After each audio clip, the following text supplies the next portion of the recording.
দর্শক, আমি তাফরিক সঞ্জয় আপনাদের সবাইকে আমন্ত্রণ জানাচ্ছি জয়যাত্রা টেলিভিশনের নিয়মিত আয়োজন বিজনেস টুডেতে। আপনারা জানেন এই অনুষ্ঠানে সাধারণত আমরা আলাপ করে থাকি অর্থ বাণিজ্যের বিভিন্ন সেক্টর নিয়ে।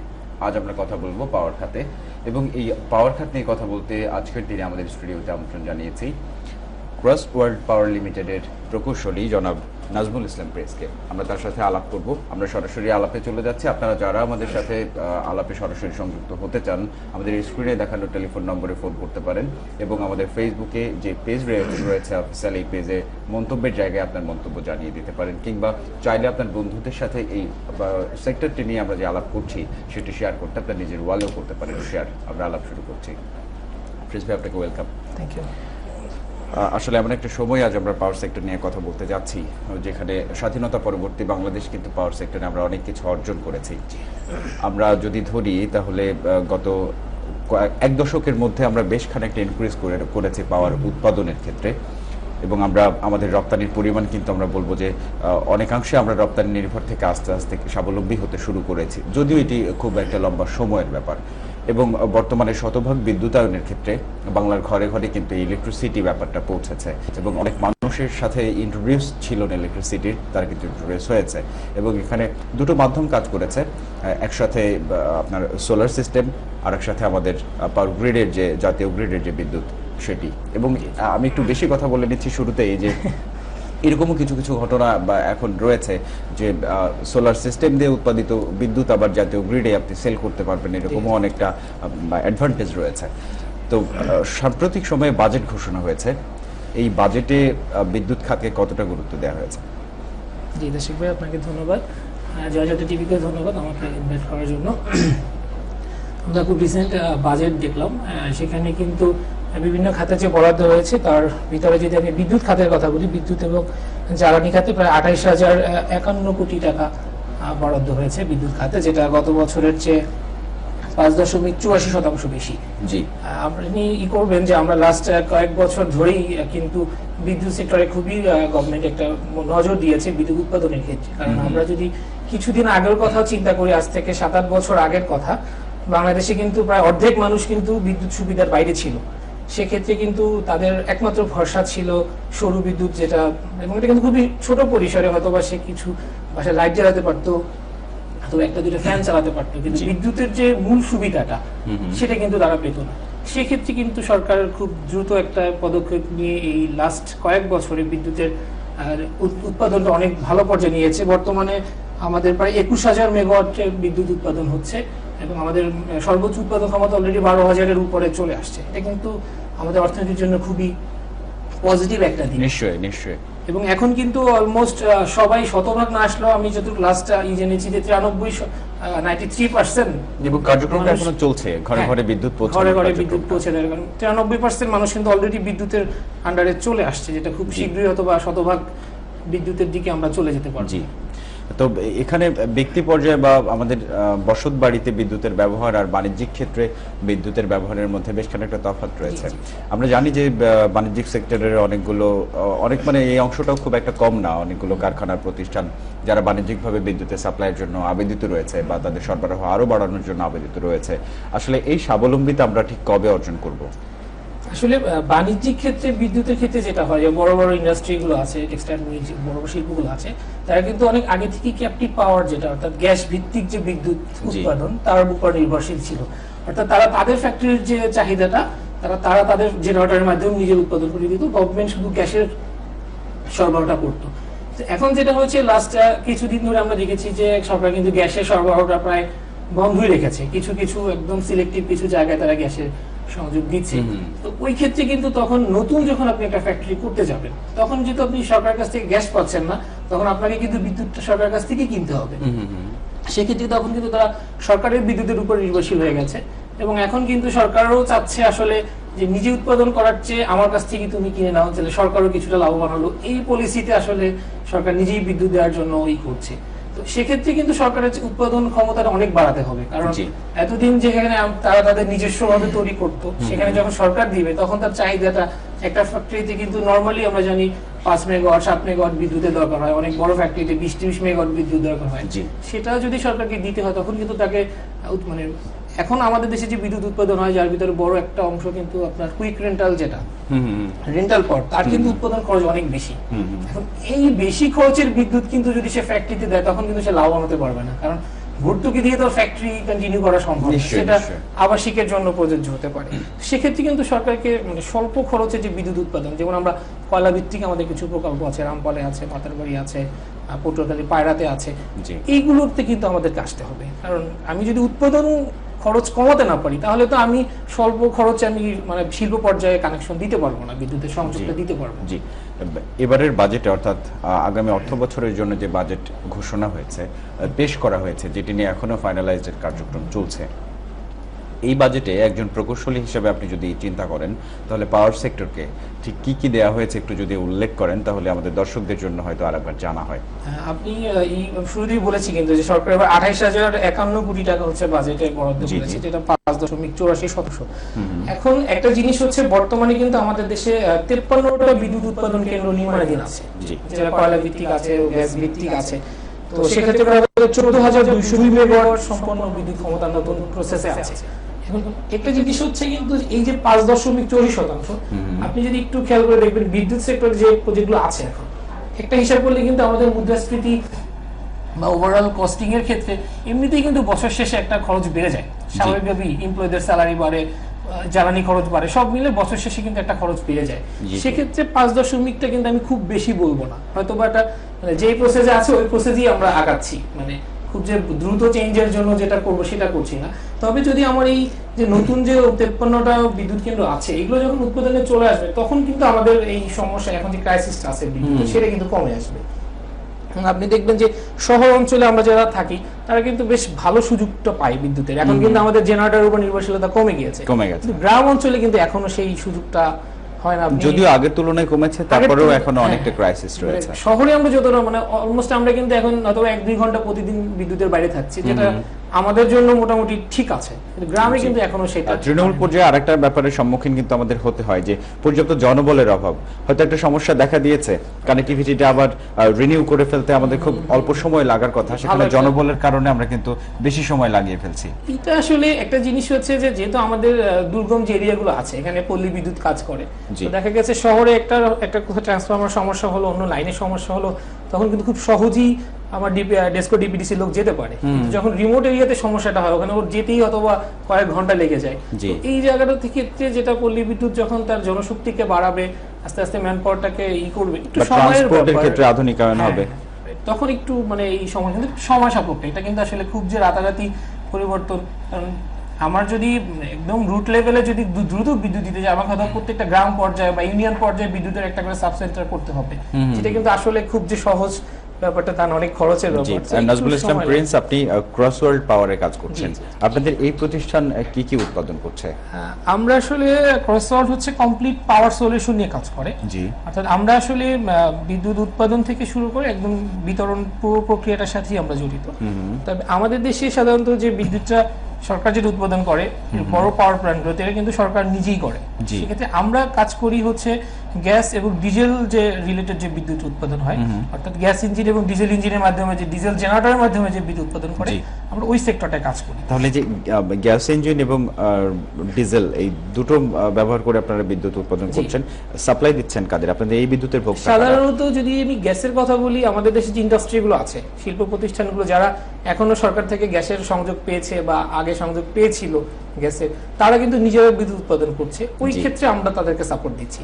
আর উৎপাদন করা এবং এটাকে রেগুলার মেইনটেনেন্স করা, তার স্পেয়ার সার্ভিস, এই পার্টটাতে আমরা সাপোর্ট দিচ্ছি। আসলে কিছু কিছু ব্যাপার আমরা আউটপুট পাচ্ছি, যেমন আমরা এই স্টুডিওতে বসে আছি, আমরা আলোকিত হচ্ছি, আমরা যেসব টেকনোলজি ব্যবহার করছি, প্রত্যেকটা জিনিসের সাথে ইলেকট্রিসিটি কিন্তু জড়িয়ে আছে, কিন্তু আমরা উৎপাদন প্রক্রিয়াও আমাদের মাঝে মাঝে জানতে ইচ্ছা করে। আজকে আপনাকে প্রকৌশলী একজন কাছে পেয়েছি, আমরা একটু জানতে চাই যে গ্যাস থেকে আপনারা বিদ্যুৎ কনভার্ট করছেন কিভাবে? আসলে আমি যদি মানে বিদ্যুতের উৎপাদনের প্রক্রিয়াটা বলি, আসলে বিদ্যুৎ উৎপাদনের জন্য আমার একটা দরকার হয় জেনারেটর। জেনারেটরের ভিতরে হচ্ছে আমার জেনারেটরটাকে মুভ করতে আমার প্রাইম মুভার দরকার হয়। প্রাইম মুভার হিসেবে আমি যে কোনো ইঞ্জিন ব্যবহার করতে পারি। আমরা সাধারণত গাড়ির জন্য যে ইঞ্জিন দেখি, লঞ্চ স্টিমারে যে ইঞ্জিন দেখি, বিদ্যুতের ইঞ্জিন, সব কিন্তু একই ইঞ্জিন। ইঞ্জিনের জায়গাটা ইঞ্জিন ঠিক আছে, আমার শুধু কাজ হচ্ছে ইঞ্জিনটা দিয়ে আমার জেনারেটরটাকে মুভ করানো, জি জি, জেনারেটরকে ঘোরাতে পারলে আবার বিদ্যুৎ উৎপাদন হবে। আপনি যদি খুব ছোট পরিসরে চিন্তা করেন, আমরা গ্রামে আগে দেখতাম যে ডিজেল মেশিন গুলো ছিল গ্রামে, diesel power tiller, same diesel মেশিনটা দিয়ে কিন্তু আমরা ছোট একটা জেনারেটর সাথে তার ই করে এই যে পানি ওঠানো যে শ্যালো, সেম ওই ডিজেল মেশিনটাকেই কিন্তু আমি একটা ইসের মাধ্যমে রাবার ইসের মাধ্যমে ঘুরে বিদ্যুৎ উৎপাদন করছি। এখনো গ্রামে আপনি দেখবেন বিয়েতে ছোট ছোট 1 কিলোওয়াটের একটা জেনারেটর নিয়ে যায় আলোকিত করার জন্য, বা ছোট ছোট দোকানে থাকে। এই যে প্রসেসটা এবং মানে বড় পাওয়ার প্ল্যান্টের প্রসেসটা কিন্তু সেম, একই প্রক্রিয়া। ওখানে যে ইঞ্জিনটা আছে ডিজেল ছোট একটা ইঞ্জিন ইউজ করছি, আমরা সেটা বড় ফ্যাক্টরিতে বড় একটা, সেটা হতে পারে 1 মেগাওয়াট 1.5 মেগাওয়াটের বড় ইঞ্জিন ইউজ করছি, কিন্তু প্রসেসটা সেম। ওই ডিজেল ইঞ্জিন যেটা ওর কাজ হচ্ছে নিজে চড়বে, দেন ওর সাথে ও ইঞ্জিনটাকে ঘোরাবে। ক্রসওয়ার্ল্ড পাওয়ারের যদি আমি একজন ভোক্তা হতে চাই বা ক্রসওয়ার্ল্ড পাওয়ার থেকে আমি যদি সুবিধা নিতে চাই, এক্ষেত্রে আমার করণীয় কি? আসলে আমাকে কিভাবে আপনাদের সাথে জয়েন করতে হবে? আসলে আমি আপনাকে শুরু বলেছি যে আমরা কমপ্লিট পাওয়ার সলিউশন নিয়ে কাজ করি। অর্থাৎ যখনই আপনার পাওয়ার দরকার হবে আমি আপনাকে সলিউশন দিতে পারবো, সে আপনি ব্যক্তি পর্যায়ে আপনার বাসা বাড়ি হোক কিংবা ইন্ডাস্ট্রি সব ক্ষেত্রে আমরা সাপোর্ট দিতে পারবো। আমরা যেমন উৎপাদন করি, এই উৎপাদিত বিদ্যুৎটা কিন্তু আমরা এক জায়গায় নিতে হয়, যেটা আমরা সাধারণত আবাসিকে দেখি যে সরকার ট্রান্সফরমার বসাই দিচ্ছে, কিন্তু যখনই আপনি এখন সাধারণত শহরের অ্যাপার্টমেন্টগুলোতে নিজেদের ট্রান্সফরমার বসাতে হয়, নিজেদের সংযোগটাকে নিজেদের নিতে হয় গভর্নমেন্টের কাছ থেকে। তো ওই যে ট্রান্সফরমারটা বসানো, লাইনটা কানেকশন দেওয়া মানে পিডিবির সাথে, এই প্রসেসটা কিন্তু আমরা করি। এবং এই বিদ্যুৎটা যখন আমি সরকারের কাছ থেকে ট্রান্সফার মাধ্যমে আপনার বাসায় পৌঁছালাম, সেই বাসা থেকে আবার একটা বিল্ডিং এ পৌঁছালাম, ওই বিল্ডিং এ সবগুলো পর্যায়ে পৌঁছে দেওয়ার কাজটাও কিন্তু আমরা করি। আচ্ছা, তারপর সব ক্ষেত্রেই আপনি আমাদের সাথে সম্পর্কিত হতে পারবেন। আচ্ছা, এই সেক্টরে নিশ্চয়ই ক্রসওয়ার্ল্ডের মতো আরো অনেক প্রতিষ্ঠান রয়েছে।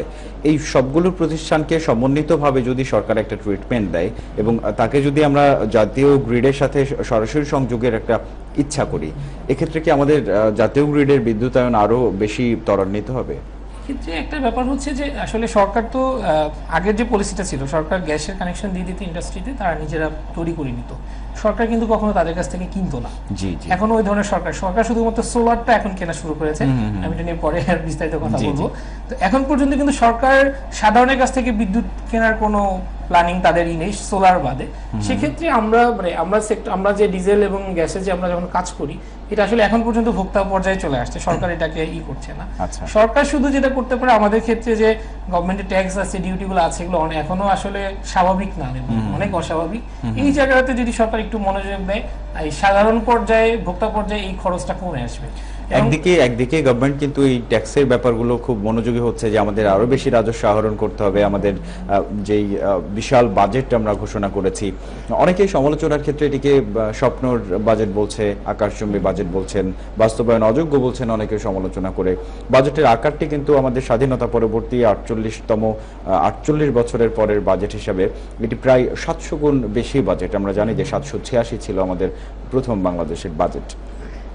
এক্ষেত্রে যখন সরকার রাজস্ব আহরণের ক্ষেত্রে মনোযোগী হচ্ছে যে সেখান থেকে রাজস্ব আহরণ করে আমাদের বাজেটটাকে ব্যালেন্স করা হবে, এবং প্রতি বছরই আমরা একটা জিনিস লক্ষ্য করে থাকি যে ঘাটতি বাজেটের পরিমাণ কিন্তু দ্বিতীয় তৃতীয় দফায় আবার বেড়ে আরো বেশি যোগ হয়, এখনো প্রায় 1/3 রয়েছে ঘাটতি বাজেট।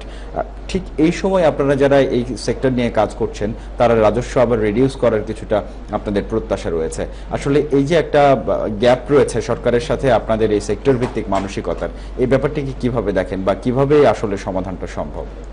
আসলে আপনি দেখবেন যে আমাদের প্রতি বছরই কিন্তু বাজেটের পরিমাণটা বাড়ছে, বাজেটের আকারটা বড় হচ্ছে। এখন স্বাভাবিকভাবেই যখন আপনার খরচের খাতটা বড় হবে, আপনাকে তো আয়ের খাত বাড়াতে হবে, সেক্ষেত্রে আপনি নতুন করে ট্যাক্স দিবেন, এটা খুবই স্বাভাবিক, কর করবেন। কিন্তু করের কিন্তু কিছু যৌক্তিক পর্যায়ে আছে, কোন জায়গাটা আমাকে দিলে আমার, আপনি একটা জায়গায় যখন আপনি সাপোজ আপনি যদি তেলের দামটা বাড়ান, তখন আপনার পরিবহন খরচ বাড়ছে, আপনার সব খরচ মানে যত কিছু আছে সবকিছুর সাথে কিন্তু পরিবহন জড়িত, অটোমেটিক দাম বেড়ে যাচ্ছে। এবং আমার জায়গায় যেখানে আমাকে মানে এফোর্টটা দিতে হবে যেন আমার এই ব্যালেন্সটা যেন নষ্ট না হয়। আপনি এটা যদি দেখবেন যে আমাদের দেশে যে এখন যে বাজেটটা হয় এবং আমাদের একটা লক্ষ্যমাত্রা নেয় সরকার, সেটাকে খরচ করে, কিন্তু খরচটা আমার কাছে যেটা মনে হয় যে খরচটা যে হচ্ছে, এটাকে যদি আসলে প্রপার হতে, মানে অপচয়ের জায়গাটা, কিছু মিসইউজ হচ্ছে, কিছু দুর্নীতি হচ্ছে, এই পুরো বাজেটটা কিন্তু আমরা সাধারণ মানুষ কিন্তু সরাসরি সুবিধাটা ভোগ করতে পারে না। সেই জায়গাটাতে যদি সরকার মনোযোগ দেয়, আপনি যখন আপনার সংসারের খরচটা কমে ফেলবে, তখন কিন্তু আপনার আয় না বাড়লেও চলবে। তখন আপনি যদি এখন খরচ বাড়াতে থাকেন, তখন তো আপনাকে আয়ও বাড়াতে হবে, আয় বাড়াতে গেলে আপনাকে কর বাড়াতে হবে। কিন্তু আপনি যখন আপনি যখন বিদ্যুতের কথা যদি বলি, আপনার 1 ইউনিট বিদ্যুৎ উৎপাদন করতে যখন আপনি যাবেন, সেখানে আপনার খরচ আছে, সেখানে পরিবেশের ইফেক্ট আছে, কিন্তু যখন আপনি 1 ইউনিট বিদ্যুৎ সাশ্রয় করতে পারবেন তখন কিন্তু আপনার কোনো খরচ নেই। তো আমার কিন্তু বাড়ানোর চেয়ে সাশ্রয়টা সহজ। তেমনি সরকার যে বাজেটটা করছে সে বাজেটটাকে যদি সে বাজেটের আকার না বাড়িয়ে যদি বাজেটে কিভাবে খরচটা কমানো যায়, মানে বাজেটের গতিশীলতা কিভাবে বাড়ানো যায় সেটা কিন্তু বেশি জরুরি। অর্থাৎ বাজেটের ইফেক্টটা যেন সবাই সাধারণ মানুষের কাছে পৌঁছায় এবং পুরো টাকাটাই যেন সাধারণ মানুষের সেবায় চলে যায়, এটা কিন্তু বেশি জরুরি। তখন কিন্তু তাকে নতুন করে করের চিন্তা করতে হবে না, বা কর তো সে করবেই স্বাভাবিক, কিন্তু সেটা কিন্তু তখন অত বেশি করতে হবে না। দেখুন মিস্টার প্রিন্স, যে আমাদের একটা এরকম একটা চলতি ট্রেন্ড ছিল যে আমরা গ্রামের মানুষ গ্রাম থেকে শহরমুখী হচ্ছি, সেক্ষেত্রে নগরায়নের পরিমাণটাও কিন্তু বাড়ছে। আমরা যত জনসংখ্যা বাড়াচ্ছি আমাদের তত আবাসন দিতে হচ্ছে, আমাদের তত অফিস বাড়ছে, আমাদের তত ব্যক্তি পর্যায়ের যে সার্ভিসগুলো, মানবিক সার্ভিস বা আমাদের মৌলিক অধিকারের যে সার্ভিস, সেগুলো দিতে হচ্ছে। সবকিছুর সাথে পাওয়ার জিনিসটা কিন্তু ওতপ্রোতভাবে রিলেটেড, কখনো পরোক্ষ বা কখনো প্রত্যক্ষ। তো এক্ষেত্রে নগরায়নের সাথে সাথে সূত্র ধরে বর্তমান বাংলাদেশ সরকারের একটা, আমি ইশতেহারই বলবো এটি, যে গ্রাম হবে শহর, এরকম একটা চিন্তা ভাবনা তাদের রয়েছে। অর্থাৎ এই যে নগরায়নের কিন্তু আমাদের পুরো মানচিত্রের মধ্যে এখন নগরায়ন ব্যাপারটা কিন্তু একটা খুব গুরুত্বপূর্ণ একটা প্রেক্ষাপট হয়ে দাঁড়িয়েছে। এবং এই নগরায়ন মানেই কিন্তু আবার কিন্তু সেই ইলেকট্রিসিটি। আর নগরায়ন বলতে আমরা বুঝি যে প্রধানতম উপাদান কিন্তু আবাসন, অর্থাৎ অবকাঠামোগত যে উন্নয়নগুলো, এই আবাসন সেক্টর এবং বর্তমানে আমাদের পাওয়ারের যে অ্যাবিলিটি, এই প্রসঙ্গে আপনার কাছে একটু জানতে চাই। এখানে একটা জিনিস হচ্ছে যে আমাদের দেশের এখন যে সিচুয়েশন, আমাদের দেশে সাধারণ সবাই পড়াশোনা করে সবার লক্ষ্য থাকে শহরে যাবে, চাকরি করবে, এটা খুব কমন একটা ব্যাপার। এবং আমাদের টোটাল দেশের সিস্টেমটা এরকম হয়ে গেছে, আপনি পানির সাথে নদীর অফিসও কিন্তু ঢাকায়, সব অফিস ঢাকায়। তো সব অফিস যখন আপনার ঢাকায় হবে, একটা লোককে পরীক্ষা দেওয়ার জন্য, চাকরি নিতে ঢাকায় ইন্টারভিউতে আসতে হয়, সবকিছুর জন্য ঢাকায়, তো সব মানুষ কিন্তু শহরমুখী হবে। এখন জিনিস হচ্ছে ঢাকাতে তো আমার জায়গার স্বল্পতা আছে, আমার অনেক রকম সংকট আছে জায়গাতে। সো আপনার বিদ্যুৎটা এখানে দরকার, কিন্তু আমি কিন্তু বিদ্যুৎটা এখানে তৈরি করতে পারছি না। বিদ্যুৎটা আমাকে আশুগঞ্জ তৈরি করতে হচ্ছে, সেই নদীর পাড়ে গ্রামে গিয়ে কিন্তু আমাকে তৈরি করতে হচ্ছে। আপনি রামপালে করছেন, আপনি পায়রাতে করছেন, সেই বিদ্যুৎ কিন্তু আমাকে ঢাকা পর্যন্ত নিয়ে আসতে হচ্ছে ইসের জন্য। কিন্তু আমি যখন আমার এই মানুষগুলোকে যদি ঢাকার বাইরে পাঠাতে পারতাম কাজের জন্য, তখন কিন্তু আমাকে এই ঢাকার সংকটটা আমাকে তৈরি করতে হতো না। আপনি দেখবেন, আপনি যদি এখন একটা গার্মেন্টস করেন, আপনি ঢাকার বাইরে একটা জেলা করেন, আপনি কিন্তু গার্মেন্টস এমপ্লয়ি পাবেন না। আপনি ঢাকাতে যেমন চাইলেই 3000 এমপ্লয়ি আপনি রেডি করতে পারবেন গার্মেন্টসের জন্য, ঢাকার বাইরে পারবেন না। সব যখন ঢাকা কেন্দ্রিক হবে, তখন কিন্তু ঢাকাতে সংকট হওয়াটা স্বাভাবিক। তখন ইলেকট্রিসিটি সংকট হবে, আবাসন সংকট হবে। আপনি জানেন আবাসন সংকটটা তো এখন আমাদের খুবই একদম মানে কঠিন অবস্থায় চলে গেছে। মানুষের জীবনযাত্রার একটা বড় অংশ চলে যায় বাসা ভাড়া দিতে দিতে। কারণ হচ্ছে এখন আমাদের আবাসন সেক্টরে যেটা হচ্ছে, লাস্ট কয়েক বছর ধরে আমরা দেখেছি যে একদিকে তো আমাদের জমির মূল্য, ঢাকাতে যেহেতু সবাই আসতেছে, ঢাকার জমির মূল্যটা বেড়েছে, সেই অনুযায়ী আবার সরকার যে বিভিন্ন ধরনের, যেমন আবাসন ক্ষেত্রে ফ্ল্যাটের ক্ষেত্রে রেজিস্ট্রেশনের কিছু শর্ত দিয়েছে, কালো টাকা প্রকাশ করার নিয়ে কিছু শর্ত দিয়েছে, সব মিলে কিন্তু আবাসন খাতে স্বাভাবিক নেই। আর যখনই আমার আবাসন খাতে স্বাভাবিক নেই, এর প্রভাবটা কিন্তু সাধারণ মানুষকে ভুক্তভোগী হতে হচ্ছে। এখন একটা বিল্ডিং হচ্ছে, এখন একটা সাপোজ আমি একটা 10 তলা বিল্ডিং করলাম, আমি তখন ইলেকট্রিসিটি কানেকশন দেবো, তো যখন বিল্ডিংটা অর্ধেকে থেমে আছে, তখন কিন্তু আমার সেই কানেকশনটা নিতে পারছি না। আবার এই যে সংকট, আবার বিল্ডিং করছে, সরকারের ট্যাক্স অনেক বেশি, যার কারণে তার রেজিস্ট্রেশন করছে না, রেজিস্ট্রেশন না হলে সে গভর্নমেন্টের কাছ থেকে বিদ্যুতের লাইন পাচ্ছে না, সব মিলে কিন্তু একটা সংকট। সেক্ষেত্রে যদি সরকার একটু মনোযোগ হয় যে আমার এই আবাসন সেক্টরটা ডেভেলপ করে, তখন কিন্তু মানুষের মাঝে কিন্তু এই যে সংকটটা চলে আসবে, এবং তখন কিন্তু মানুষের এই বিদ্যুতের চাহিদাটা তৈরি হবে। এখন ফ্ল্যাট পড়ে আছে, যার কারণে স্বাভাবিকভাবেই আমরা যারা জেনারেটর সাপ্লাই দিচ্ছি, ট্রান্সফরমার সাপ্লাই দিচ্ছি, আমাদের বিজনেসে কিন্তু এটার ইফেক্ট পড়ছে। আগে একটা ডেভেলপার কোম্পানি যদি বছরে 20টা প্রজেক্ট হ্যান্ডওভার করতো, এখন সেটা কিন্তু 2টা বা 3টাতে চলে আসছে। আচ্ছা আচ্ছা। স্বাভাবিকভাবে আমাদের সাথে যারা চেইনে যারা আমরা কাজ করি, তাদের উপরও বিজনেসের ক্ষেত্রে একটু এই যে আবাসন খাত বলছিলেন, যারা ডেভেলপার হিসেবে কাজ করছে অথবা অবকাঠামোগত নির্মাণ নিয়ে যারা কাজ করছেন, তাদের সাথে আপনাদের কি কোনো নীতিগত দূরত্ব রয়েছে? নীতিগত দূরত্ব আমি বলবো না, আসলে তারা নিজেরা যে সংকটটাতে আছে, তাদের সংকটের জন্য আসলে আমাদের সংকটগুলো তৈরি হচ্ছে। আমি বললাম যে তারা যখন বিজনেস খারাপ করবে, তাদের ব্যবসা পড়ে যাবে, তখন স্বাভাবিকভাবেই তার সাথে যারা আমরা কাজ করি, দেখা গেল সে আমাকে পেমেন্টটা দিতে দেরি করছে, তার আর্থিক সংকটের কারণে, তার প্রজেক্টটা দিয়ে অথবা সে আমাকে অর্ডার করছে, হ্যান্ডওভার নিচ্ছে না, তার প্রজেক্ট হ্যান্ডওভার করতে পারছে, এই নিয়ে আমাদের সাথে তো কিছু দূরত্ব তৈরি হয়। এমনিতে কিন্তু তাদের সাথে আমাদের কোনো দূরত্ব নেই। কারণ এই দূরত্বগুলো যেগুলো তৈরি হচ্ছে, এগুলো আসলে সংশ্লিষ্ট যারা রয়েছে সবার কাছে অবগত, একেবারে যে অজানা তাও কিন্তু নয়। এই সমাধানগুলোর জন্য আপনারা কি কোনো কাজ করছেন? দেখুন, লাস্ট বাজেট বক্তৃতায় কিন্তু আমাদের অর্থমন্ত্রী বলেছে যে আমাদের এখন যে মানে বাজেট ইসের যে নিবন্ধন ফি এবং ট্যাক্স ফি যেগুলো আছে, এগুলো অনেক বেশি।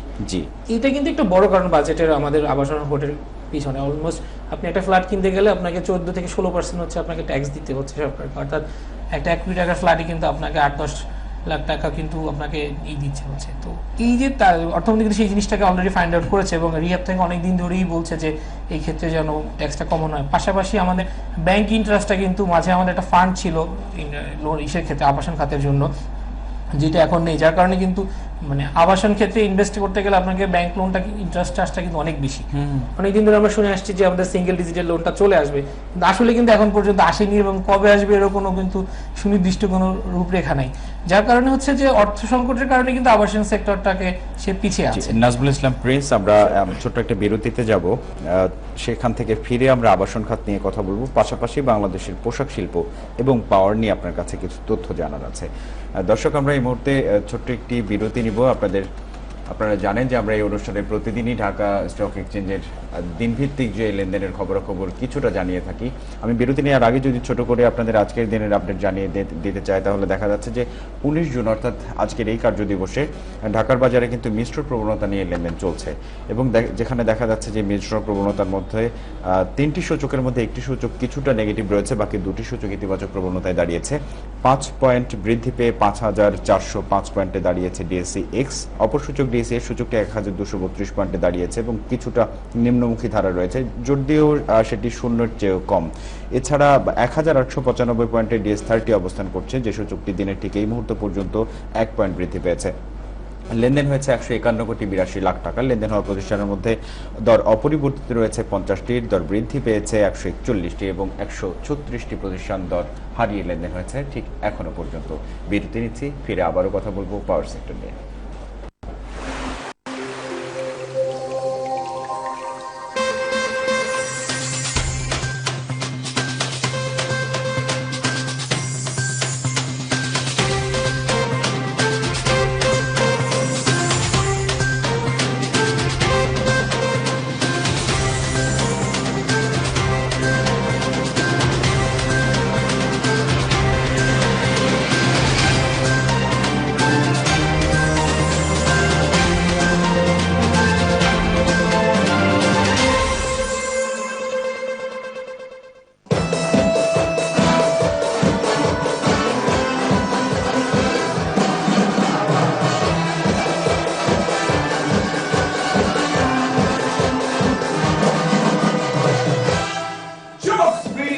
জয়যাত্রার এই মঞ্চে হাজির হয়েছে আমি মোনা সিদ্দিক হৃদয়, আর আমার সাথে হাজির হবে সারা বাংলাদেশ থেকে আগত জোকস বলার, জোকসের পাগল অনেক শিল্পীরা। আপনারাও যদি আমার সাথে এই মঞ্চে এসে জোকস বলে সারা দেশের মানুষকে হাসাতে চান, তবে যোগাযোগ করেন আমাদের এই ঠিকানায় এবং এই নাম্বারে। আমার সাথে এই প্রোগ্রামের ডিরেক্টর হিসেবে রয়েছেন আর এক প্রবলেম খ্যাত, মানে পাগলা খ্যাত ডিরেক্টর এজি পিতা।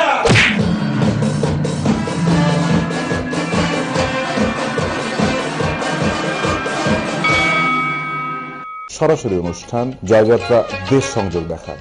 সকল দেশের রানী সেজে আমার জন্মভূমি। এই প্রিয় জন্মভূমিতে রয়েছে হাজারো ইতিহাস, ঐতিহ্য ও সংস্কৃতি। এই বিষয়গুলি শেকড় থেকে তুলে আনতে দেশের প্রতিটি জেলা ও উপজেলায় রয়েছে আমাদের দক্ষ ও অভিজ্ঞ প্রতিনিধি। শরীফ প্রধান, আপনি কি আমাকে শুনতে পাচ্ছেন? আমি আপনাকে শুনতে পাচ্ছি। এই সকল প্রতিনিধিদের সংযোগে প্রতিদিন বিকাল 3টা 30 মিনিটে সরাসরি সম্প্রচারিত হচ্ছে জয়যাত্রা দেশ সংযোগ। জয়যাত্রার স্টুডিও থেকে আপনাদের স্বাগত জানাচ্ছি। জয়যাত্রা টেলিভিশনের মাধ্যমে মানুষের ধারে ধারে পৌঁছে দেওয়ার চেষ্টা করছি। আমি অফিসের সঙ্গে যোগাযোগ রাখবো সার্বক্ষণিক। দেশ এবং বিদেশের সকল দর্শকদের রাজ্যের সম্পর্কে জানাতে চাই। আমাদের দেশ মাদক মুক্ত হবে। এখানে অতি দ্রুত একটি ফুট ওভার ব্রিজ দরকার।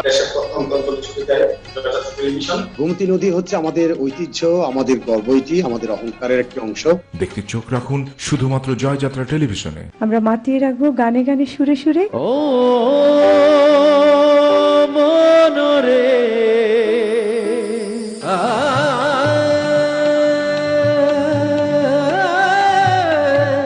ক্লাসিক্যাল গানের শিল্পীদের অংশগ্রহণে জয়যাত্রা টেলিভিশনের সরাসরি সম্প্রচারিত বিশেষ গানের অনুষ্ঠান নীলিমায় নীল ছিল, শিখা ছিল, শুধু তুমি ছিলে না বলে আলো জ্বলল না। দেখুন মাসের দ্বিতীয় ও চতুর্থ রবিবার রাত 9টায় শুধুমাত্র জয়যাত্রা টেলিভিশনে। প্রবাসীদের প্রিয় অনুষ্ঠান প্রবাস timing. Hello, how are you doing? Very good, thank you. দেশের উন্নয়ন ও অগ্রযাত্রার অন্যতম অংশীদার আমাদের প্রিয় প্রবাসী ভাই ও বোনেরা তাদের সুখ দুঃখ হাসি কান্না আনন্দ বিনোদন ও সফলতার জীবনচিত্র নিয়ে সাজানো আমাদের বিশেষ আয়োজন প্রবাস টাইম। তথ্যবহুল একটি অনুষ্ঠান। আমি সমস্ত প্রবাসীকে আমার পাশে চাই। আপনার পাশে আছি। তাদের কারণে কিন্তু আমাদের রেমিটেন্স আমাদের বৃদ্ধি পেয়েছে। দেশের উন্নয়নে ভূমিকা রাখে। প্রবাসীদের মাঝে এসে কেমন লাগছে? অত্যন্ত ভালো লাগতেছে। তোমার মধ্যে শুধু বীর হয়ে গান কেন? যারা লিখেন গান তাদের মধ্যে মনে বীর হবে। আপনার সফলতার পেছনের রহস্য। আমি একজন যোদ্ধা, আমি যুদ্ধ করে চলছি, আমার যুদ্ধ এখন শেষ হয় নাই। নিয়মিত দেখতে চোখ রাখুন শুধুমাত্র জয়যাত্রা টেলিভিশনে।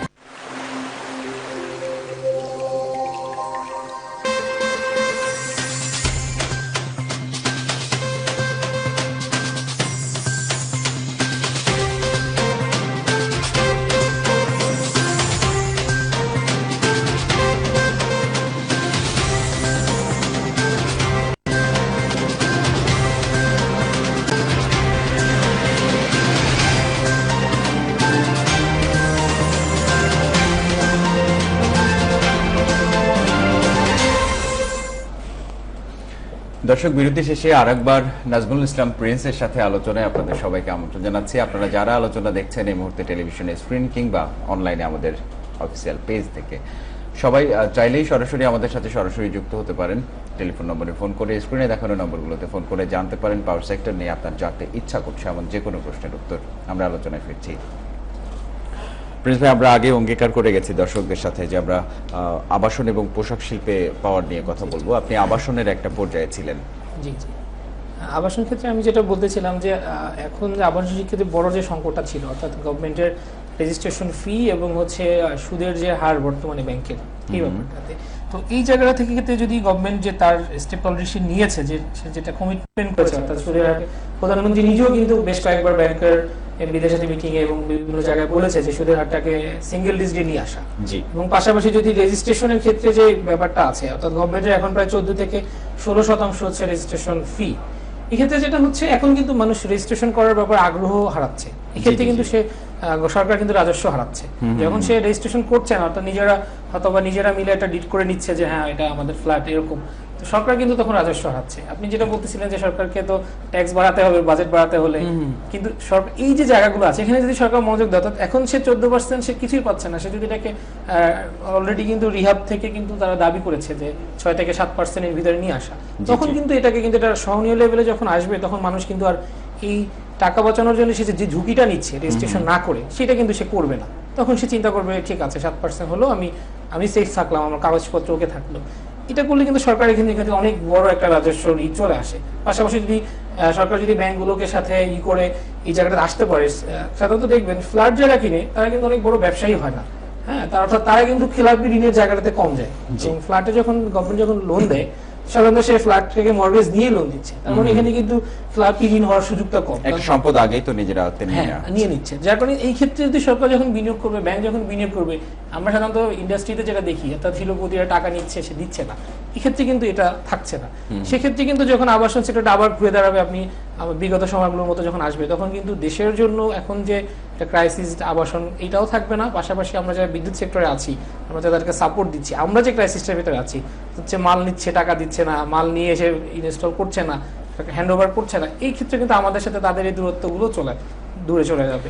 এই ক্ষেত্রে যেহেতু আপনাদের এই যে পাওয়ার সেক্টরটা বর্তমানে অবকাঠামোগত উন্নয়ন নিয়ে যারা কাজ করছেন যেসব প্রতিষ্ঠান, তাদের সাথে আপনাদের সরাসরি সম্পৃক্ততা এবং 1-to-1 লেনদেন হচ্ছে, তো এই সমস্ত মুহূর্তগুলোতে আপনার কি এরকম অনেকটা চোখে পড়ে যে কিছু কিছু প্রতিষ্ঠান রয়েছে যাদের আসলে এই সেক্টর নিয়ে কাজ করার সার্বিক যোগ্যতা নেই, কিন্তু তারপরেও তারা পারমিটেড এবং তারা কাজ করছে, সেই মানুষগুলোই হয়তো কাজ করছে যে ডিফল্টার হচ্ছে? এটা আপনি ভালো বলেছেন। সাধারণত যখন একটা ব্যবসা শুরু হয় বা ভালো করে, হঠাৎ করে যদি কোনো ব্যবসা ভালো করে, তখন আমাদের দেশের স্বাভাবিকভাবেই সকল ব্যবসায়ীদের ওই দিকটাতে মনোযোগ যায়। দেখবেন আপনার আবাসন ক্ষেত্রে যারা প্রথম দিকে যে ব্যবসায়ীরা ছিল, তারা কিন্তু এখনো ভালোভাবেই করছে, বড় বড় কোম্পানিগুলো কিন্তু এখনো কন্টিনিউ করছে। মাঝে যেটা হয়েছে, অন্য ব্যবসায়ী, সে হয়তো আগে কাপড়ের ব্যবসা করতো, অন্য ব্যবসা করতো, সে কিন্তু এখন এসে আবাসন ক্ষেত্রে ব্যবসা শুরু করেছে।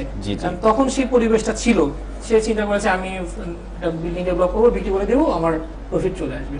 কিন্তু যখনই কোম্পানিগুলো যাদের ব্যাকআপটা কম ছিল, পুঁজিটা কম ছিল, তারা অথবা চিন্তা করেছে আমি বিল্ডিং করব, বিক্রি করব, কাস্টমার টাকা থেকে বিল্ডিং কমপ্লিটলি হ্যান্ড ওভার করবো, তখন যেটা হচ্ছে সে কোনো একটা কারণে একটা ফ্ল্যাট বিক্রি করতে পারলো, তখন কিন্তু তারা হ্যান্ড ওভার করার টাকাটা থাকছে না, সে তখন নিজে ব্যাকআপ দিয়ে যে কাজটা শেষ করবে সেটা করতে পারে না, যার কারণে বাকি যে একটা বিল্ডিং এ সাপোজ 9টা 10টা ইউনিট এবং 2টা ইউনিট সে বিক্রি করলো না, বাকি 8 ইউনিটের কাছে বিক্রি করেছে, তারা কিন্তু ভুক্তভোগী হচ্ছে। জি, এক্ষেত্রে যদি প্রফেশনাল লোকগুলো যখন আসবে তখন কিন্তু এই সমস্যাটা চলে যাবে, বা ব্যবসাটা যখন আবার ভালো করবে, লোনটা ভালো পাবে মানুষ, তখন কিন্তু তারা আবার সাস্টেইন করতে পারবে।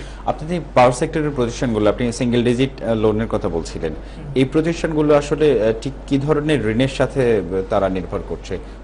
কোন কোন প্রতিষ্ঠানের থেকে তারা ঋণ পাচ্ছে? আমরা আসলে একটু হচ্ছে আমাদের যখন ফ্যাক্টরি করতে হয় তখন আমাদের এটা ঋণের দরকার হয় ম্যানেজমেন্ট লেভেলে। এমনিতে কিন্তু আমরা সরাসরি ঋণের সাথে ওইভাবে যুক্ত না। আমাদের যেটা হয়, আমাদের কাস্টমার যারা অর্থাৎ ইন্ডাস্ট্রি গুলো আছে, তারা যখন একটা প্রোডাক্ট বাইরে থেকে ইম্পোর্ট করে নিয়ে আসে তখন সে এলসি করছে, ওই ক্ষেত্রে কিন্তু সে হয়তো একটা লোনে যাচ্ছে। তো ওই ক্ষেত্রে যখন সে এলসিটা ঠিকভাবে করতে পারছে না, লোনটা পাচ্ছে না, তখন কিন্তু সেই বিনিয়োগে যেতে পারছে না, সেই ক্ষেত্রে আমরা একটা ভুক্তভোগী হচ্ছি। কিন্তু সরাসরি আসলে আমরা কিন্তু ওভাবে সরাসরি ব্যাংকের সাথে অত বেশি জড়িত আমাদের ক্ষেত্রে সেক্টরটা একটু কম বলতে গেলে। এবার আমাদের দেশের খুব উন্নয়নশীল একটি খাত, ব্যবসায়িক খাত, আমরা শুধু উন্নয়নশীল না, আমরা উন্নতই বলতে পারি, কারণ বিশ্বের দরবারে আমরা লিডারশিপের মধ্যে একটি দেশ হিসেবে রয়েছি, পোশাক শিল্প। এই পোশাক শিল্পে এবারের বাজেটেও একটা ইতিবাচক ঘরানার বাজেট হয়েছে তাদের জন্য। নিশ্চয়ই দেশে পোশাক শিল্পের আরো বেশি উন্নত হবে, এখানে পণ্য উৎপাদনের পরিমাণ বাড়বে এবং পাওয়ার ইউটিলাইজেশনের পরিমাণও কিন্তু বাড়বে। সেক্ষেত্রে এই যে পোশাক খাতে যে পাওয়ার ইউটিলাইজেশনের পরিমাণ বাড়ছে, তার মানেই তো আপনাদেরকে তাদের বেশি বেশি টানতে হবে এখন। পাশাপাশি দেখা গেল পোশাক শিল্পের ওই প্রণোদনার প্রেক্ষিতে আপনাদের ব্যবসাটা তো একটা লাভজনক পর্যায়ে আসছে, এরকম কি নয় কি? জি অবশ্যই। আসলে পোশাক শিল্পটার ক্ষেত্রে আমাদের দেশে যখন পোশাক শিল্পটার সম্প্রসারণ হয়েছে, কিন্তু এবার আমরা গুছিয়ে শুরু করতে পারিনি। অথবা মিরপুরে আমি একটা বিল্ডিং এর একটা ফ্লোর ভাড়া নিয়ে ফ্যাক্টরি শুরু করেছি, গাজীপুরে একটা ফ্যাক্টরি অথবা ভাড়া নিয়ে শুরু করেছি, এখন কিন্তু আমরা সেই পরিস্থিতিতে নেই। আমাদের আপনি দেখবেন যে রানা প্লাজা বা ইসের দুর্ঘটনার পরে আমাদের পোশাক শিল্পের কিন্তু এক ধরনের থ্রেট চলে আসছিল যে আমরা আসলে মানে ইসের শ্রমিকদের জন্য যে ধরনের আমাদের কর্মপরিবেশ দরকার সেটা আমরা দিতে পারছি না, যার কারণে আমাদের কিন্তু পোশাক শিল্পটা ইমেজ সংকটে ছিল। এখন কিন্তু আমরা লাস্ট কয়েক বছরে সেই জায়গাটা থেকে সরে এসেছি। আমরা আমাদের অ্যাকর্ড অ্যালায়েন্স এসেছে, কমপ্লায়েন্স এসেছে, তারা কিন্তু আমাদের ফ্যাক্টরি অডিট করেছে, যে ফ্যাক্টরিগুলো সমস্যা ছিল সেগুলো কিন্তু তারা সলভ করেছে। বিশেষ করে তারা পাওয়ার এবং ফায়ারের যে ইস্যুগুলো, যে কারণে দুর্ঘটনাগুলো ঘটতো, সেই জায়গা থেকে কিন্তু আমরা কিন্তু অনেক ইমপ্রুভ করেছি অ্যাকর্ড অ্যালায়েন্স এবং কমপ্লায়েন্সের জন্য। আমরা ওই ক্ষেত্রে এখনকার ফ্যাক্টরিগুলো যদি আপনি দেখেন অনেক সুন্দর গুছানো, বিশেষ করে যারা নতুন ফ্যাক্টরি করছে তারা সবাই চেষ্টা করছে গুছিয়ে একটি সুন্দর ফ্যাক্টরি করা। এবং আপনি জানবেন যে আমেরিকাতে একটা গ্রিন বিল্ডিং কাউন্সিল আছে, যারা ওয়ার্ল্ডের সব বিভিন্ন প্রতিষ্ঠানের উপরে, ফ্যাক্টরি হোক, বিল্ডিং, এমনি বিল্ডিং এর উপরে একটা সার্টিফিকেট প্রদান করে, যেটাকে লিড সার্টিফিকেট বলে। এই সার্টিফিকেটের মাধ্যমে মূলত সে এই বিল্ডিংটা কতটুকু পরিবেশ বান্ধব, কতটুকু সবকিছু মেইনটেইন করছে। আমাদের দেশে বেশ কিছু ঘটনার প্রেক্ষিতে, আমরা রানা প্লাজা ধস বলবো, তাজরিন ফ্যাশনসে আগুন বলবো, এইসব ঘটনার প্রেক্ষিতে কিন্তু আমাদের যারা বায়ার, বড় বড় বায়ার যারা বাংলাদেশের পোশাক শিল্প থেকে যারা বাই করেন, তারা কিন্তু নিয়মিত মনিটরিং রাখছেন এবং তারা বাই অর্ডার দেওয়ার ক্ষেত্রে প্রথমত সেই প্রতিষ্ঠানটি ঠিক কতটুকু অ্যালায়েন্স মেনটেন করছেন, তারা এই ব্যাপারগুলোকে বেশি গুরুত্ব দিচ্ছেন, বা শ্রমিকের চাহিদা কতটা পূরণ করছেন এই ব্যাপারটিকেও গুরুত্ব দিচ্ছেন। সব মিলিয়ে পোশাক খাতের যারা শিল্প মালিক, তাদেরকে কিন্তু অনেকটা ব্যবসা চালাতে হলে বাধ্য হতে হচ্ছে যে একটা নিয়ম নীতির মধ্যে দিয়ে চলতে। জি জি জি, বললাম যে আগে আমরা যদি পাওয়ার সেক্টরের কথাই বলি, আগে দেখা যেত একটা ফ্যাক্টরিতে কোনো রকম লাইন নিয়ে তার দিয়ে টেনে কোনো রকম একটা ফ্যাক্টরি সে কন্টিনিউ করছে। এখন কিন্তু ওইভাবে করলে সে কিন্তু অর্ডার পাবে না। এখন কিন্তু ওইভাবে প্রোগ্রাম, মানে সে যদি যেনতেনভাবে ফ্যাক্টরি চালায়, সে কিন্তু আর বাইরের কাছে অর্ডার পাবে না। এখন প্রত্যেকটা বাইরে অর্ডার করার আগে তার অডিট করছে, তার সবকিছু ঠিক আছে কিনা, সে মানে তার শ্রমিকদের ঠিকভাবে চাহিদা পূরণ করছে কিনা, তার যে কমপ্লায়েন্স গুলো মেনটেন করার কথা, সিকিউরিটি যে জিনিসগুলো মেনটেন করার কথা, ফায়ারের যে জিনিসগুলো মেনটেন করার কথা, সেগুলো করছে কিনা, এটা কিন্তু দেখেই তার অর্ডার দিচ্ছে। যার কারণে এখন মালিকরা কিন্তু সচেতন হয়েছে, আমি বলবো অনেকটা বাধ্যও হয়েছে গুছিয়ে সুন্দর করে একটা ফ্যাক্টরি করার, যেন সে কাজ করতে পারে। এটা কিন্তু আমাদের জন্য সব দিক থেকে ইতিবাচক আমি বলবো, কারণ এত বড় একটা শিল্প তো যেন তেন ভাবে আসলে গড়ে উঠতে পারে, কিন্তু কন্টিনিউ করা তো সেটা ঠিক না। নিশ্চয়ই নিশ্চয়ই, তাকে তো একটা ইসের মধ্যে গিয়ে যেতে হবে, সিস্টেমের মধ্যে থেকে যেতে হবে। জি প্রিন্স ভাই, আপনি এই সেক্টর নিয়ে কাজ করছেন, এই সেক্টরের প্রকৌশলগত জিনিসগুলো দেখছেন, তো এই ক্ষেত্রে নিশ্চয়ই আন্তর্জাতিক পাওয়ার সেক্টর নিয়ে আপনার বেশ ভালো একটা আইডিয়া আছে। আমাদের দেশে এখন ব্যক্তি পর্যায়ে বা আমাদের বাণিজ্যিক পর্যায়ে বিদ্যুতের যা দাম রয়েছে, আমরা যে দামে কিনে বিদ্যুৎ ব্যবহার করতে হচ্ছে, আমরা আন্তর্জাতিক বাজারের সাথে যদি এই দাম দরকে তুলনা করি, তাহলে কি আমরা পিছিয়ে রয়েছে খানিকটা? আমি তো বলবো অবশ্যই পিছিয়ে আছি, এখনো আমি যে বললাম যে বড় ইন্ডাস্ট্রি গুলো নিজেরা বিদ্যুৎ উৎপাদন করে দেখে সরকারের যে বিদ্যুৎ যেটার যে রেট সেটা কিন্তু অনেক বেশি, যেহেতু তারা নিজেরা বিদ্যুৎ উৎপাদন করে যাবে না, তারা এখন পর্যন্ত অত সচেতন না, অত সিরিয়াস না ব্যাপারটা নিয়ে।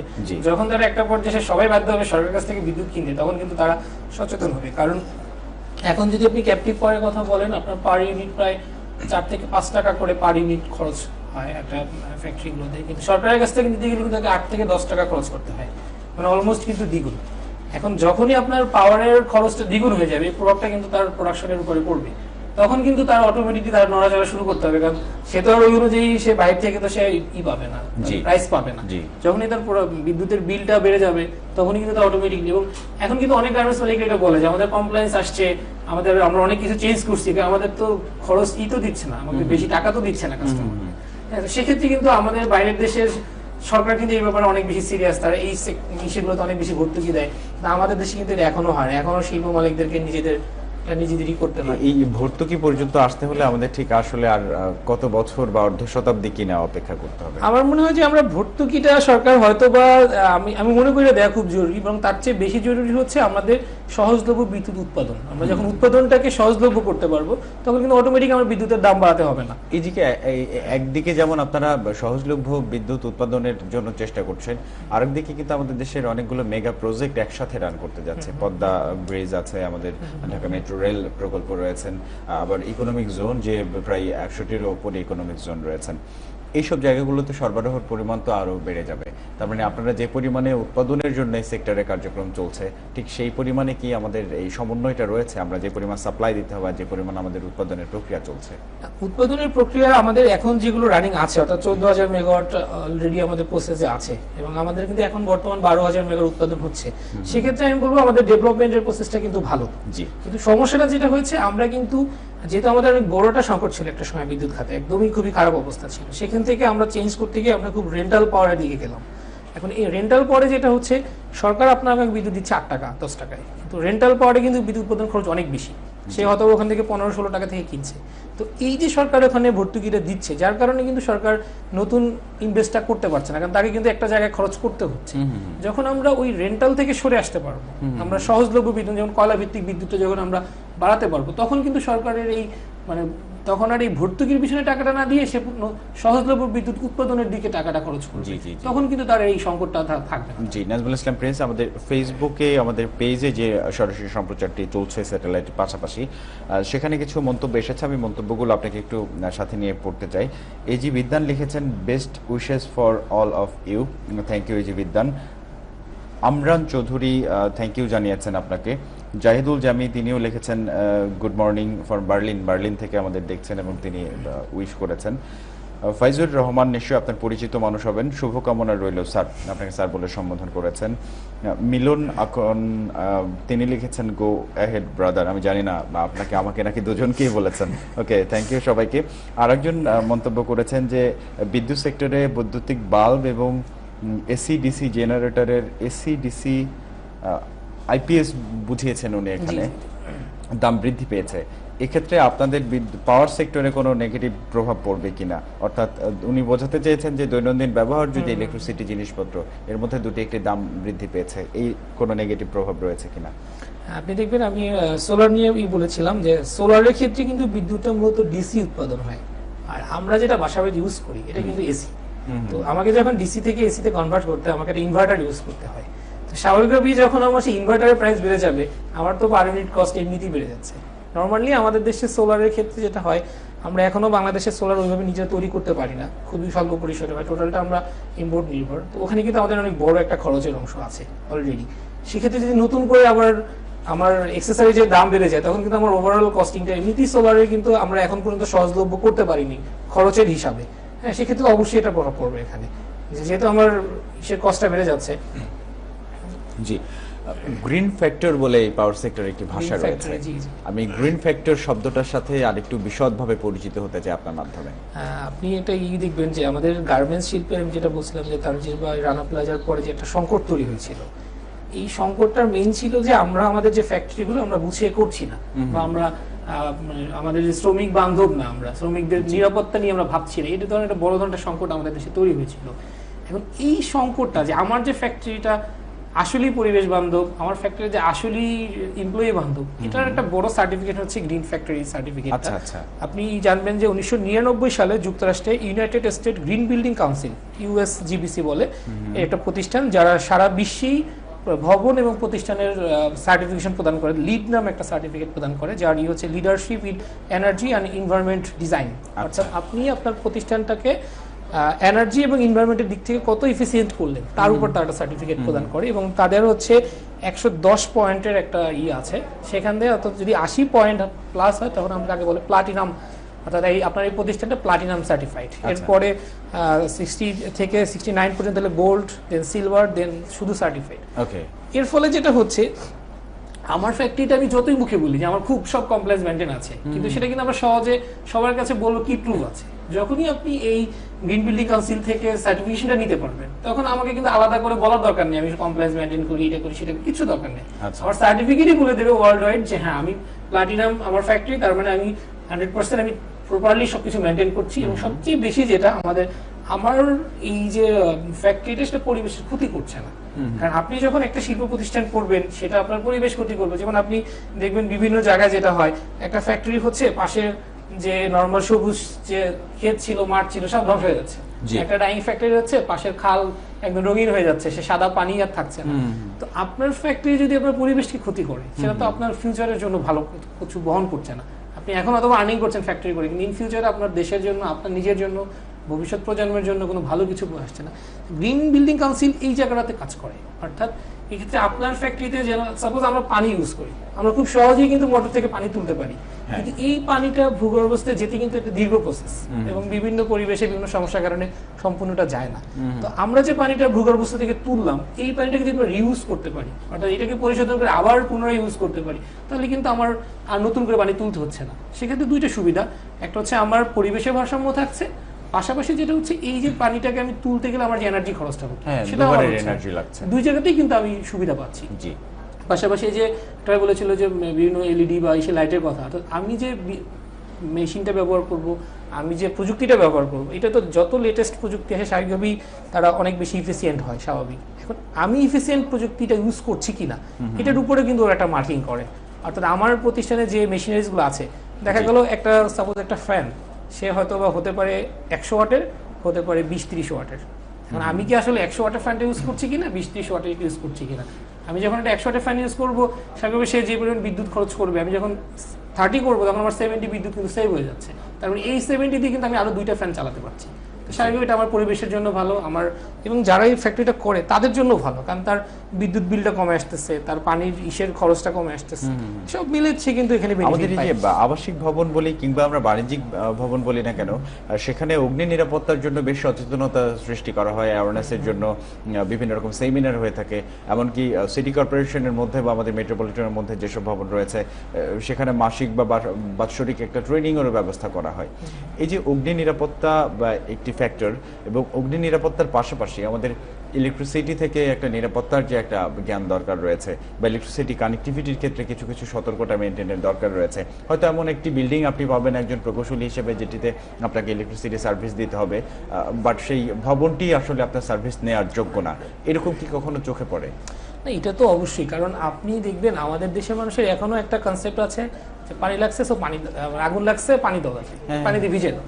এখন যদি আগুনটা শর্ট সার্কিটের আগুন হয় আর যদি আপনি পানি দেন, তখন পরিস্থিতিটা কি হচ্ছে, সে কিন্তু আরো খারাপ দিকে যাচ্ছে, আরো ব্যাপক। এবং আমাদের লাস্টে যতগুলো দুর্ঘটনার ঘটনা ঘটছে এগুলো কিন্তু সবই কিন্তু হচ্ছে এই দেখবেন যে ফায়ার রিলেটেড যে এইগুলো সব শর্ট সার্কিট থেকে আমরা প্রায় খবর পাই। এখন এই ক্ষেত্রে কিন্তু আমাদের একটা বড় একটা ভূমিকা আছে, কারণ আমরা যদি আমাদের ভবনটাকে মানে শুধু ইন্টেরিয়র করলাম, লুকিং সুন্দর করলাম, কিন্তু ইন্টেরিয়রের পিছনে আমি বিদ্যুতের কেবলগুলোকে একদম ছড়াই ছিটিয়ে জমা করে রাখলাম, ওখান থেকে যখন ফায়ার হবে তখন আমার এই ইন্টেরিয়র তো থাকছে না, আমার নিজেও আমি সেফ থাকছি না। সেক্ষেত্রে কিন্তু ইঞ্জিনিয়ারদের বড় একটা ভূমিকা। এবং এখন যারা ডেভেলপার আছে, যারা ইন্ডাস্ট্রি আছে, তারা কিন্তু এই ব্যাপারে আগের চেয়ে অনেক সচেতনতা বেড়েছে, কারণ তারা গুছিয়ে বিল্ডিং করছে যেন ইলেকট্রিসিটি রিলেটেড ফায়ার গুলো না হয়। এবং আপনি জানবেন একটা জিনিস, যে আগে কিন্তু আমাদের ইন্ডাস্ট্রিতে সবাই হচ্ছে কেবল ইউজ করতো বিদ্যুৎ পরিবহনের জন্য, এখন কিন্তু এই জায়গা থেকে মানুষ সরে আসছে। এখন কিন্তু এর যে লেটেস্ট প্রযুক্তি যেটাকে বলে বাসবার ট্র্যাকিং সিস্টেম, এই বিবিটি সম্বন্ধে একটু জানতে ইচ্ছা করছে। আচ্ছা, আমরা যে আগে কেবলটা ইউজ করতাম আর বিবিটির কাজ একই, অর্থাৎ আপনি একটা জায়গা থেকে একটা জায়গায় বিদ্যুৎ পাস করবেন। সাপোজ একটা বাসায় এসির জন্য আমাকে অথবা 4 থেকে 5 অ্যাম্পিয়ার বিদ্যুৎ পরিবহন করতে হচ্ছে। জি, যখন আমরা বিবিটি সম্বন্ধে জানবো, একটি অত্যাধুনিক প্রযুক্তি। তার আগে একটি ফোন কল এসেছে, আমরা সেটি নিতে চাই। হ্যালো দর্শক, আসসালামু আলাইকুম। দর্শক আসসালামু আলাইকুম। হ্যালো দর্শক, হ্যালো হ্যালো দর্শক, হ্যালো, জি আসসালামু আলাইকুম, আমরা শুনছি আপনাকে। হ্যালো, এটা কি বিজনেস টুডে, জয়যাত্রা বিজনেস টুডে? জি, জয়যাত্রা বিজনেস টুডেতে কথা বলছি আমরা। হ্যালো, জি, আমরা শুনতে পাচ্ছি। আমরা স্টুডিও অডিওটি একটু বাড়িয়ে নিতে যাচ্ছি, আমাদের ব্যাকএন্ডে যারা কাজ করছেন একটু। জি, আমার একটা প্রশ্ন ছিল। জি, আপনার প্রশ্নটি করুন। আমরা কি দেশে সৌর বিদ্যুৎকে কাজে লাগিয়ে আরো বেশি বিদ্যুৎ চাহিদা পূরণ করতে পারি? আচ্ছা, আপনার প্রশ্নটি হলো যে আমরা দেশের সৌর বিদ্যুৎকে কাজে লাগিয়ে আমরা মেইন স্ট্রিম বিদ্যুৎকে কোনো এফোর্ট দিতে পারি কিনা, এটি তো? দর্শক আছেন আমাদের সাথে? জি, আমরা প্রশ্নটিও বুঝতে পেরেছি, আপনাকে ধন্যবাদ। জি, ফোন কলের প্রশ্নটা ছিল যে আমরা সৌর বিদ্যুৎকে আরো বেশি বেশি কাজে লাগিয়ে আমাদের জাতীয় গ্রিডের বিদ্যুৎকে সমৃদ্ধ করতে পারি কিনা, এই প্রসঙ্গে আমরা আসবো। আমরা এই প্রশ্নের উত্তরটি অবশ্যই দিব। দর্শক নিশ্চয়ই আশা করছি যে আপনি আমাদের সাথেই থাকবেন। আমরা বিবিটি প্রযুক্তি নিয়ে কথা বলছিলাম। বিবিটি প্রযুক্তিটা হচ্ছে আমরা যে কেবলটা ইউজ করতাম বাসা বাড়িতে, আগে ইন্ডাস্ট্রিতে সব জায়গায় একই কেবল ইউজ করতাম। যখন এই বিদ্যুতের পরিমাণটা বেড়ে যায়, তো বাসা বাড়িতে হয়তো আপনি একটা এসির জন্য 4 এমপিয়ার বা 5 এমপিয়ার বিদ্যুৎ নিচ্ছেন, কিন্তু যখন এটা ইন্ডাস্ট্রি লেভেলে চলে যায় তখন এই এমপিয়ারটা হয়ে যায় 4000 5000। তার মানে এটা কিন্তু অনেক ঝুঁকির একটা ব্যাপার তৈরি হয়ে যায় স্বাভাবিকভাবেই। আমরা তো এই জায়গাতে এখন আগে যেখানে কেবল ইউজ করতাম আমরা, এখন সেখানে কেবলের পরিবর্তে আমরা বাসবার ট্র্যাকিং সিস্টেমটা ইউজ করি। এক্ষেত্রে দুটো সুবিধা, একটা হচ্ছে যে এর ফলে আমাদের যে এই যে ফায়ার রিলেটেড যে ঝুঁকিটা ছিল সেই ঝুঁকিটা অনেক অংশে কমে আসে, একদমই জিরোর কাছাকাছি চলে আসে। পাশাপাশি আমাদের বিদ্যুতের যে সিস্টেম লস, যেটা ভোল্টেজ ড্রপ বলি আমরা, এটাও কমে আসে। দুইটা দিক থেকে আমি শুধু বলছি বিদ্যুৎ আমাকে বাঁচাতে হবে, উৎপাদনের চেয়ে যদি বাঁচাতে পারি তাহলে কিন্তু আমার ই কমে। সাপোজ একটা ফ্যাক্টরিতে যদি আমার 5 মেগাওয়াট বিদ্যুৎ দরকার হয়, সেখানে যদি আমি 10% সিস্টেম ড্রপটা কমাতে পারি, সিস্টেম লসটা কমাতে পারি, আমার কিন্তু ওখানে 500 চলে আসতেছে। জি, এই ক্ষেত্রে হচ্ছে বিবিটিটা মূলত কাজ করে। এবং এই বিবিটিটা কেবল যেভাবে হয়, সাধারণত কেবলটা হয় একটা রাউন্ড কপার দিয়ে, আর এটা একটা ফ্ল্যাট কপার বার থাকে এবং এটাকে একটা স্টিল বা অ্যালুমিনিয়ামের এনক্লোজার ভিতর থেকে যায়, যার ফলে হয় যে কেবলে যেমন অনেক বেশি জায়গা লাগতো, অনেকগুলো কেবল ছড়িয়ে ছিটিয়ে যেত, ড্রেসিং এর ব্যাপার ছিল, এই জায়গাটাতে আর দরকার হয় না, খুব ছোট পরিসরে চলে আসে। আচ্ছা, অর্থাৎ টোটাল 5000 এর জন্য যদি আমার 10টা কেবল লাগতো, বিদ্যুতের 10টা কেবলে যদি আমার 3 ফিট জায়গা লাগতো, সেম জিনিসটা আমি বাসবারে যখন নিয়ে আসবো তখন হয়তো বা 1 ফিটের ভিতরে চলে আসবে টোটাল ব্যাপারটা। ওকে, আমরা বিবিটি খুব অত্যাধুনিক একটি প্রযুক্তি আমরা জেনেছি। আমরা এরপরে আপনার সাথে আরো কিছু বিষয় নিয়ে কথা বলবো। আর একবার আমরা অনলাইন থেকে ঘুরে আসতে চাই, বেশ কিছু মন্তব্য এসেছে, আপনার ভক্তবৃন্দ অনেক বোঝা যাচ্ছে এখানে। ফাইজুর রহমান লিখেছেন, শুভকামনা রইল sir. Milon Akon, go ahead brother, go ahead Guru লিখেছেন, সুমন রহমান নীল। এছাড়া শিপন বড়ুয়া তিনি লিখেছেন, best of luck, go to see you cross world group. উনি ক্রস ওয়ার্ল্ড গ্রুপের কথা বলেছেন। এছাড়া ধন্যবাদ জানিয়েছেন আমাদের বিভিন্ন ধরনের ফেসবুক যারা ফ্রেন্ড এবং ফলোয়ার রয়েছেন তারা। এবার যে প্রসঙ্গে আসতে চাই আপনার সাথে, আমরা জানি যে একজন উদ্যোক্তা প্রথমে তৈরি হতে হবে, তাকে মনোনিবেশ করতে হবে, আমি সেক্টর নিয়ে কাজ করব, তারপর আমাকে একটি প্রতিষ্ঠা করতে হবে, দেন আমি সেই প্রতিষ্ঠানে আমার কত টাকা বা লিকুইডিটি বা তারল্য প্রয়োজন সেটি নিয়ে ভাবতে হবে, আমার টাকাটা গুছিয়ে তারপর আমি ব্যবসাটা শুরু করলাম। তো এই যে আমার ব্যবসা রান করা পর্যন্ত যে প্রক্রিয়াটা, এই প্রসেসের মধ্যে এই সেক্টরের উদ্যোক্তাদের কি কি ধরনের অন্তরায়ের সম্মুখীন হতে হচ্ছে? আসলে আমাদের দেশে ব্যবসা শুরু করতে গেলে যে সমস্যাটা, শুধু যে এই সেক্টর আমি বলবো না, সামগ্রিকভাবে যদি আপনি বলেন আমরা কিন্তু অনেক পিছিয়ে। যেমন আপনি দেখবেন ওয়ার্ল্ড ব্যাংকের যে একটা র্যাঙ্কিং আছে যে ইজ অফ ডুইং বিজনেস, এর র্যাঙ্কিং এ আমাদের 190টা দেশের ভিতরে আমাদের অবস্থান হচ্ছে 176তম। আচ্ছা, তার মানে আমরা যে একদম তলানিতে আছি এটা বুঝতে খুব বেশি হয় না। কারণ আপনি দেখবেন নতুন একটা ব্যবসা শুরু করতে গেলে আমাদেরকে সর্বপ্রথমই যেটা লাগে সেটা হচ্ছে গভর্নমেন্টের বিভিন্ন ধরনের লাইসেন্স দরকার হয়। বিভিন্ন ধরনের সিটি কর্পোরেশনের লাইসেন্স দরকার হয়। আমি যখন পাওয়ারের কাজ করবো তখন বিভিন্ন ধরনের ডিসকো ডিবিডিসি থেকে আমাদেরকে নিতে হয়, পরিবেশের ছাড়পত্র লাগে বিভিন্ন ধরনের। এইগুলো পেতে কিন্তু আমাদের একটা দীর্ঘ শত্রুতা আছে এখন আমাদের দেশে। এবং আমরা যেটা বলবো, আমাদের দেশের প্রাইভেট সেক্টরগুলো যতটা অনলাইন বেজ হয়েছে, গভর্নমেন্ট চেষ্টা করছে অনলাইন বেজ হওয়ার, কিন্তু এই জায়গাগুলোতে কিন্তু আমরা খুব একটা আগাতে পারিনি। মানে চাইলেই যে আমার একটা লাইসেন্স হয়ে যাবে খুব সহজে, আমার সব পেপারস থাকলেই যে আমার লাইসেন্সগুলো আমি পেয়ে যাবো, এটা কিন্তু আমি পাচ্ছি না।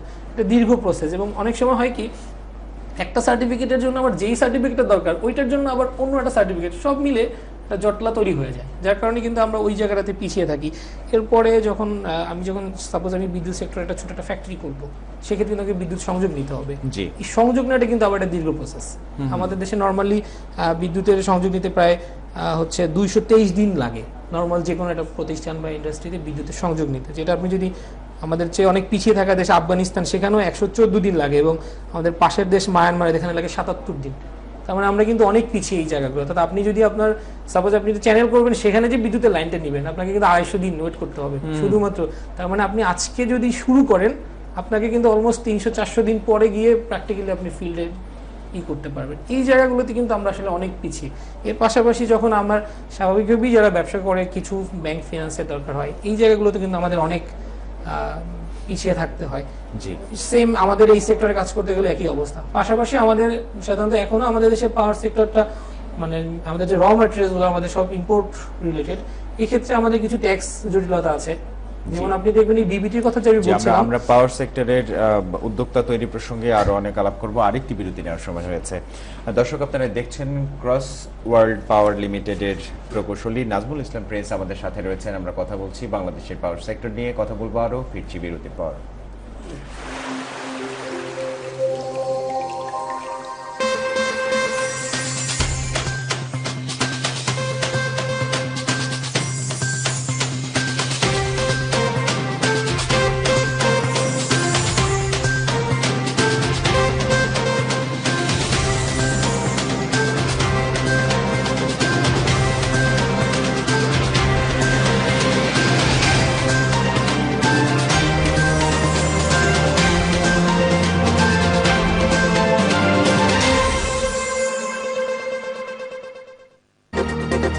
বাংলাদেশের 30টি পৌরসভায় পানি সরবরাহ ও স্যানিটেশন প্রকল্প সহ মোট 11 প্রকল্পের চূড়ান্ত অনুমোদন দিয়েছে জাতীয় অর্থনৈতিক পরিষদের নির্বাহী কমিটি একনেক। এসব প্রকল্প বাস্তবায়নে মোট খরচ হবে 8,053 কোটি টাকা। মঙ্গলবার রাজধানীর শেরেবাংলা নগর NEC সম্মেলন কক্ষে একনেক চেয়ারপারসন ও প্রধানমন্ত্রী শেখ হাসিনার সভাপতিত্বে অনুষ্ঠিত একনেক সভায় এসব প্রকল্প অনুমোদন দেওয়া হয়। আইনমন্ত্রী আনিসুল হক বলেছেন, দেশে বর্তমানে মোট 35,82,747টি বিচারাধীন মামলা দ্রুত নিষ্পত্তি করতে কার্যকর পদক্ষেপ নেওয়া হয়েছে। মন্ত্রী সরকারি দলের বেনজির আহমেদের এক প্রশ্নের জবাবে মঙ্গলবার সংসদে এ তথ্য জানান। তিনি বলেন, বিচারাধীন এই মামলাসমূহ দ্রুত নিষ্পত্তির লক্ষ্যে সরকার বিভিন্নমুখী কার্যক্রম গ্রহণ করেছে। এর মধ্যে বিচারকের সংখ্যা বৃদ্ধি, আদালতের অবকাঠামো উন্নয়ন, বিচারকদের প্রশিক্ষণ সহ বিভিন্ন পদক্ষেপ বাস্তবায়ন করা হচ্ছে। চামড়া শিল্পের বর্জ্য দিয়ে পোল্ট্রি ও মাছের বিষাক্ত খাবার তৈরির অপরাধে হাজারীবাগের 10 জনকে কারাদণ্ড দিয়েছেন র্যাবের ভ্রাম্যমাণ আদালত। এছাড়া 6টি কারখানা সিলগালা করে তাদের মোট 24 লাখ টাকা জরিমানা এবং 2800 টন বিষাক্ত পোল্ট্রি ও ফিশ ফিড জব্দ করা হয়। মঙ্গলবার রাত 9:30টায় এই অভিযান শুরু হয়। অভিযানের নেতৃত্ব দেন র্যাবের নির্বাহী ম্যাজিস্ট্রেট সারোয়ার আলম। দিনাজপুরের হাকিমপুর উপজেলার ইসবপুর গ্রামে উন্নত মানের লোহার আকরিকের খনির সন্ধান পেয়েছে বাংলাদেশ ভূতাত্ত্বিক জরিপ অধিদপ্তর। মঙ্গলবার জিএসবির কর্মকর্তারা জানিয়েছেন, দীর্ঘ 2 মাস ধরে কূপ খনন করে অধিকতর পরীক্ষা নিরীক্ষার পর এ তথ্য নিশ্চিত হওয়া গেছে। সেখানে ভূগর্ভের 1750 ফুট নিচে 400 ফুট পুরুত্বের লোহার একটি স্তর পাওয়া গেছে, যা দেশের জন্য একটি বিশাল সম্ভাবনাময় বিষয়। বাংলাদেশের প্রথম এই লোহার খনির সন্ধান পাওয়া গেল। মাদক ব্যবসায় সম্পৃক্ত না হওয়ায় নরসিংদীর হাজীপুরে 10ম শ্রেণীর স্কুল ছাত্রীকে পেট্রোল ঢেলে আগুন দিয়ে পুড়িয়ে হত্যার ঘটনায় 4 জনকে গ্রেপ্তার করা হয়েছে। মঙ্গলবার রাতে নাটোরের পুকুরপাড় এলাকা থেকে তাদের গ্রেপ্তার করা হয়। গ্রেপ্তারকৃতরা হলেন জান্নাতীর শাশুড়ি শান্তি বেগম, স্বামী শিপলু মিয়া, ননদ ফাল্গুনী বেগম ও শ্বশুর হুমায়ুন মিয়া। এরা সবাই চর হাজীপুরের খাসিরচর গ্রামের বাসিন্দা। মার্কিন প্রেসিডেন্ট ডোনাল্ড ট্রাম্প পরবর্তী প্রেসিডেন্ট নির্বাচনে অংশ নেওয়ার ঘোষণা দিয়েছিলেন আগেই। এবার নির্বাচনের প্রচারণাও শুরু করে দিয়েছেন তিনি। পুনর্নির্বাচনের জন্য শুরু করা প্রচারণায় তিনি আরও 4 বছরের জন্য তার দলকে সমর্থনের আহ্বান জানিয়েছেন। হাজার হাজার সমর্থকদের অংশগ্রহণে নির্বাচনী প্রচারণায় ফ্লোরিডাকে নিজের দ্বিতীয় বাড়ি বলে উল্লেখ করেন ট্রাম্প। টনটন ছেড়ে নটিংহ্যামে পৌঁছেছে বাংলাদেশ দল। স্থানীয় সময় মঙ্গলবার বেলা 11টার দিকে টিম বাসে করেই টনটন থেকে নটিংহ্যামের উদ্দেশ্যে রওনা হয়েছে বাংলাদেশ দল। প্রায় 6.5 ঘন্টার লম্বা ভ্রমণ শেষে স্থানীয় সময় বিকেল 5:30টার দিকে নটিংহ্যামে গিয়ে পৌঁছান পুরো দল। এই মিশনে টাইগারদের প্রথম প্রতিপক্ষ অস্ট্রেলিয়া। আগামী 20 জুন বৃহস্পতিবার নটিংহ্যামের ট্রেন্ট ব্রিজে 5 বারের বিশ্ব চ্যাম্পিয়নদের মুখোমুখি হবে বাংলাদেশ। সরাসরি অনুষ্ঠান জয়যাত্রা দেশ সংযোগ দেখার। সকল দেশের রানী সেজে আমার জন্মভূমি। এই প্রিয় জন্মভূমিতে রয়েছে হাজারো ইতিহাস, ঐতিহ্য ও সংস্কৃতি। এই বিষয়গুলি শেকড় থেকে তুলে আনতে দেশের প্রতিটি জেলা ও উপজেলায় রয়েছে আমাদের দক্ষ অভিজ্ঞ প্রতিনিধি। শরীফ প্রধান, আপনি কি আমাকে শুনতে পাচ্ছেন? আমি আপনাকে শুনতে পাচ্ছি। এই সকল প্রতিনিধিদের সংযোগে প্রতিদিন বিকাল 3টা 30 মিনিটে সরাসরি সম্প্রচারিত হচ্ছে জয়যাত্রা দেশ সংযোগ। জয়যাত্রার স্টুডিও থেকে আপনাদের স্বাগত জানাচ্ছি। জয়যাত্রা টেলিভিশনের মাধ্যমে মানুষের ধারে ধারে পৌঁছে দেওয়ার চেষ্টা করছি। আমি অফিসের সঙ্গে যোগাযোগ রাখবো সার্বক্ষণিক। দেশ এবং বিদেশের সকল দর্শকদের রাজ্য সম্পর্কে জানাতে চাই। আমাদের দেশ মাদক মুক্ত হবে। এখানে অতি দ্রুত একটি ফুট ওভার ব্রিজ দরকার। গোমতী নদী হচ্ছে আমাদের ঐতিহ্য, আমাদের গর্বইতি, আমাদের অহংকারের একটি অংশ। দেখতে চোখ রাখুন শুধুমাত্র জয়যাত্রা টেলিভিশনে। প্রবাসীদের প্রিয় অনুষ্ঠান প্রবাস timing. Hello, how are you doing? দেশের উন্নয়ন ও অগ্রযাত্রার অন্যতম অংশীদার আমাদের প্রিয় প্রবাসী ভাই ও বোনেরা। তাদের সুখ দুঃখ, হাসি কান্না, আনন্দ, বিনোদন ও সফলতার জীবনচিত্র নিয়ে সাজানো আমাদের বিশেষ আয়োজন প্রবাস টাইম। তথ্যবহুল একটি অনুষ্ঠান। প্রবাস টাইম। আমি সমস্ত প্রবাসীকে আমার পাশে চাই। আপনার পাশে আছি। তাদের কারণে কিন্তু আমাদের রেমিটেন্স আমাদের বৃদ্ধি পেয়েছে। দেশের উন্নয়নে ভূমিকা রাখে। প্রবাসীদের মাঝে এসে কেমন লাগছে? অত্যন্ত ভালো লাগতেছে। তোমার মধ্যে শুধু বিরহের গান কেন? যারা লিখেন গান তাদের মধ্যে মনে বিরহ বেশি। আপনার সফলতার পেছনের রহস্য। আমি একজন যোদ্ধা, আমি যুদ্ধ করে চলছি, আমার যুদ্ধ এখন শেষ হয় নাই। নিয়মিত দেখতে চোখ রাখুন শুধুমাত্র জয়যাত্রা টেলিভিশনে।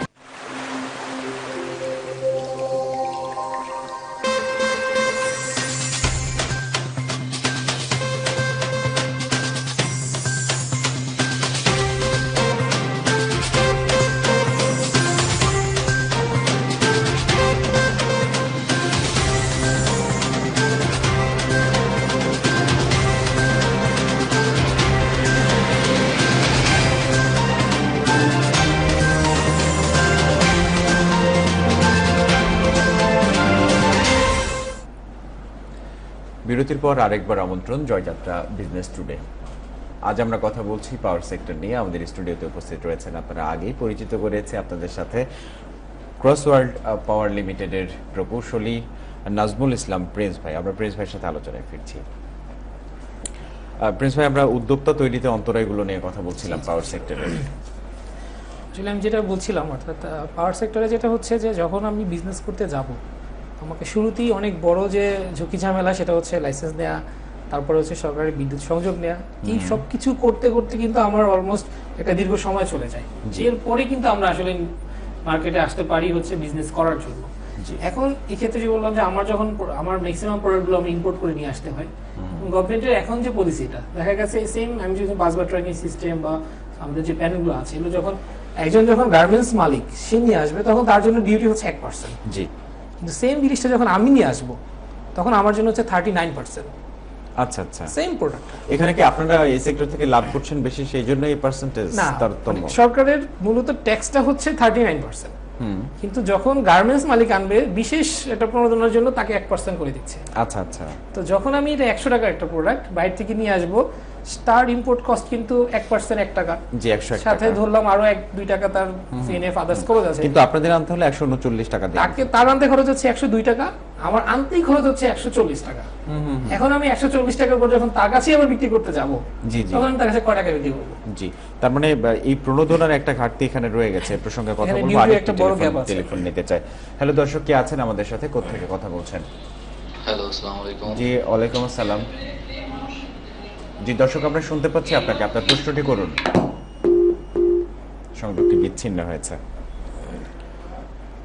আমরা যে প্রসঙ্গে ছিলাম যে প্রণোদনার কারণে পোশাক শিল্পে একই প্রোডাক্ট আপনাদের আনতে যে খরচ পড়ছে তার চাইতে অনেক গুণ বেশি খরচ এই যে আমার 40% বেশি খরচ, এবং এটা কিন্তু আমার শুরুতেই খরচটা হয়ে যাচ্ছে, এরপরে আমার আদার্স খরচগুলো যোগ হবে এর সাথে। তার মানে এই সেম প্রোডাক্টটা যখন আমি তার কাছেই আবার যাব, আমার তো কাস্টমার সেম একই ফিল্ড, আমার গার্মেন্টসে যেতে হবে, টেক্সটাইলে যেতে হবে, বা আদার্স কিছু সেক্টর আছে। এখন ইদানিং আপনার শু ফ্যাক্টরি গুলো ডেভেলপ করছে, আরো কিছু সেক্টর ডেভেলপ করছে। তো যখন আমি সেম প্রোডাক্টটা তার কাছে নিয়ে যাব, তখন কিন্তু আমার 140 টাকা মানে 160 টাকা, সে 102 টাকায় কিনেছে, তার মানে সে কিন্তু আমাকে যখন আমি তার কাছে 160 টাকা চাবো, তখনই সে ভাববে আমি মনে হয় যে 60% প্রফিট করছি, কিন্তু আমার কিন্তু আসলে খরচই 145 টাকা। প্রফিট মার্জিন আপনার ঠিকই থাকছে, কিন্তু আপনাকে বাড়তি টাকা নিতে হচ্ছে। তখন বাধ্য হয়ে আমাকে কি বলতে হচ্ছে, ঠিক আছে তুমি এই প্রোডাক্টটা নিজে ইম্পোর্ট করে নিয়ে আসো। আচ্ছা আচ্ছা। তো সে যখন আনে তখন তার খরচটা কম পড়ে, আমি তখন হয়তো বা আমার প্রিন্সিপাল যে কোম্পানিগুলো আছে তাদের কাছ থেকে একটা কমিশন নিই। তো যখন আমি একটা প্রোডাক্ট নিজে হাতে থাকতো, নিজে বিক্রি করতাম, আমার প্রফিট মার্জিন, আর যখন আমি প্রিন্সিপাল থেকে আনবো প্রফিট মার্জিনটা এক করা যায় না, স্বাভাবিক। পাশাপাশি যেটা হয়, এখন আমাকে একটা প্রতিষ্ঠান করলাম, আমি বাইরে থেকে সেলস করে নিয়ে আসলো, সে তো পেমেন্টটা সরাসরি তাকে করলো, তার কাছ থেকে এটা আমাকে আনতে গেলে একটা দীর্ঘ সময় লাগে, এবং মাঝে মাঝে 1 বছরও বেশি সময় লেগে যায় ঘুরে আমার হাতে আসতে, এবং তার উপরে আমাকে গভর্নমেন্টকে ট্যাক্স দিতে হয় ফরেন আসার কারণে। সব মিলে কিন্তু যারা আমরা শুরু করতে চাই তারা কিন্তু খুব ভালো করতে পারছি না, কারণ আমি যখন আমার 1 বছর পর প্রফিটটা পাবো, আমাকে 1 বছর বিজনেস কন্টিনিউ করার মূলধন কিন্তু আমাকে সাথে রাখতে হচ্ছে। পাশাপাশি আমি যখন এই কাজটা তাকে করতে যাব, ইনস্টল করতে যাব, আমরা যদি এই যে আপনি ইনস্টল করতে যাব এ পর্যন্ত যদি একটা ফুল স্টপ দিই, ফিরে আসতে হয় আমাদের যে ইম্পোর্টের যে ট্যাক্স গোনার কথাটা, এটা আসলে সমাধান কোথায় আসতে পারে, মানে কি করলে আপনাদের ইম্পোর্টের সুবিধাটা আসবে? এখানে যেটা হচ্ছে যে গভর্নমেন্ট যে ট্যাক্সটা করেছে এটা যদি সবার জন্য এক করতো, যেমন সে একটা বেনিফিট দিচ্ছে গার্মেন্টসকে, সে বেনিফিটটা যেমন এখন শু সেক্টরটা কিন্তু খুব ডেভেলপ করেছে, অন্যান্য আদার্স প্রিন্টিং ইন্ডাস্ট্রি সেক্টরগুলো ডেভেলপ করেছে, কিন্তু একই প্রোডাক্ট যখন আমার গার্মেন্টস কিনছে 101 টাকা দিয়ে, সেম প্রোডাক্ট একটা শু ফ্যাক্টরি কিনছে, সে কিন্তু 160 টাকা দিয়ে কিনছে, আবার আমি কিনলাম 160 টাকা দিয়ে কিনতে হচ্ছে, তখনই কিন্তু মানে একটা মানে সেম প্রোডাক্ট একই মার্কেটের প্রতিযোগিতা একটা ইস্যু চলে আসতেছে। এবং এই কারণে কিন্তু বিভিন্ন ধরনের মানুষ, যেহেতু ট্যাক্সের ওখানে একটা সুবিধা আছে, ট্যাক্স ফাঁকি দেওয়ার একটা জায়গা তৈরি হয়। এখানে কি এরকমও হতে পারে যে যেহেতু আমি গার্মেন্টস সেক্টরের ওয়েতে কিনলে আমি সেখানে অনেক দাম কম পাচ্ছি একটা বিদেশি প্রোডাক্ট কিনে আনতে, আমি ধরে নেন আমি একজন উদ্যোক্তা, আমার দুটো সেক্টরে বিজনেস রয়েছে, আমার গার্মেন্টসও রয়েছে, আমার ইলেকট্রিসিটি অথবা পাওয়ার নিয়ে বিজনেস রয়েছে, আমি আমার গার্মেন্টস এর রেফারেন্সে নিয়ে এসে আমি পাওয়ারে ইউটিলাইজ করছি, এটা হয় না যে এটা তো বলা যায় না, অবশ্যই হয়। এই যে দুর্নীতিগুলো তৈরি করার সুযোগ কিন্তু আমাদের সিস্টেমটাই আমাদেরকে তৈরি করে দিচ্ছে। এবং এখানে যেটা হচ্ছে ডিউটি কম থাকার কারণে অনেক গার্মেন্টস মালিকরা ওভার ইনভয়েস করে এখান থেকে সে টাকা পাচারের একটা সুযোগ তার তৈরি হচ্ছে, কারণ যেহেতু সেখানে ডিউটি দিতে হচ্ছে না, সে 100 টাকাটা যদি 200 টাকাও করে, ওখানে তো গভর্নমেন্ট অত মনিটরিং করতে পারবে না কাস্টমসে, এবং কাস্টমস আমরা অত ওখানে কিছু ই করলে হয়ে যাচ্ছে। সব মিলে কিন্তু ওখানে একটা ব্যবধান তৈরি হয়ে যাচ্ছে। একটি মালিক যখন সে গার্মেন্টসের প্রোডাক্ট বিজনেস করছে, টেক্সটাইলে আবার শু ফ্যাক্টরি করছে, তখন সে হয়তো বা সে একটা মিথ্যার আশ্রয় নিচ্ছে। যে মালিক শুধু শু বিজনেস করছে, কি যে মালিক শুধু প্রিন্টিং এর বিজনেস করছে, যে মালিক অন্য বিজনেস গুলো করছে, সিমেন্ট বিজনেস করতে পারে, অন্য বিজনেস, তাকে কিন্তু তখন ওই ডিউটির ফাঁদে পড়তে হয়। তখন তার ইচ্ছা থাকা সত্ত্বেও কিন্তু সে তখন এই সিস্টেমটা যায় না। চিন্তা করে আমার অনেক খরচ, এবং যখন বলি প্রাইসিং এর ক্ষেত্রে কেবল এবং বিবিটি কিন্তু খুবই কাছাকাছি, লেটেস্ট হলো কাছাকাছি খরচটা, কিন্তু যখন তাকে 40% ডিউটি অ্যাড হয়ে যায়, তখন কিন্তু খরচটা 1.5 গুণ হয়ে যাচ্ছে।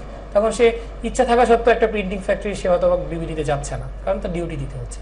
এই জায়গাটাতে যদি সরকার একটা ভালো লেভেলে নিয়ে আসে, তাহলে সবাই কিন্তু, কারণ এটা কিন্তু দেশের সামগ্রিক ইসের উপর প্রভাব ফেলছে। কারণ আমি যখন একটা শু ফ্যাক্টরি, ওখানেও কিন্তু অনেক এমপ্লয়ি কাজ করে, শু ফ্যাক্টরিগুলো কিন্তু অনেক মানে অনেকটা গার্মেন্টসের মতোই, অনেক এমপ্লয়ি কাজ করছে, অনেক মেশিন আছে। তো যখন তারা এই খরচ বাঁচানোর জন্য কেবলে যাচ্ছে, তার মানে তাদের কিন্তু অগ্নি ঝুঁকিটা রয়ে যাচ্ছে। এখন গার্মেন্টসে দুর্ঘটনা হয়েছে, এই জন্য আপনি গার্মেন্টসে প্রণোদনা দিচ্ছেন, এখন শু ফ্যাক্টরিতে আগুন লাগিয়ে দিলে আপনি শু ফ্যাক্টরিতে দিবেন না, এটা তো হয় না।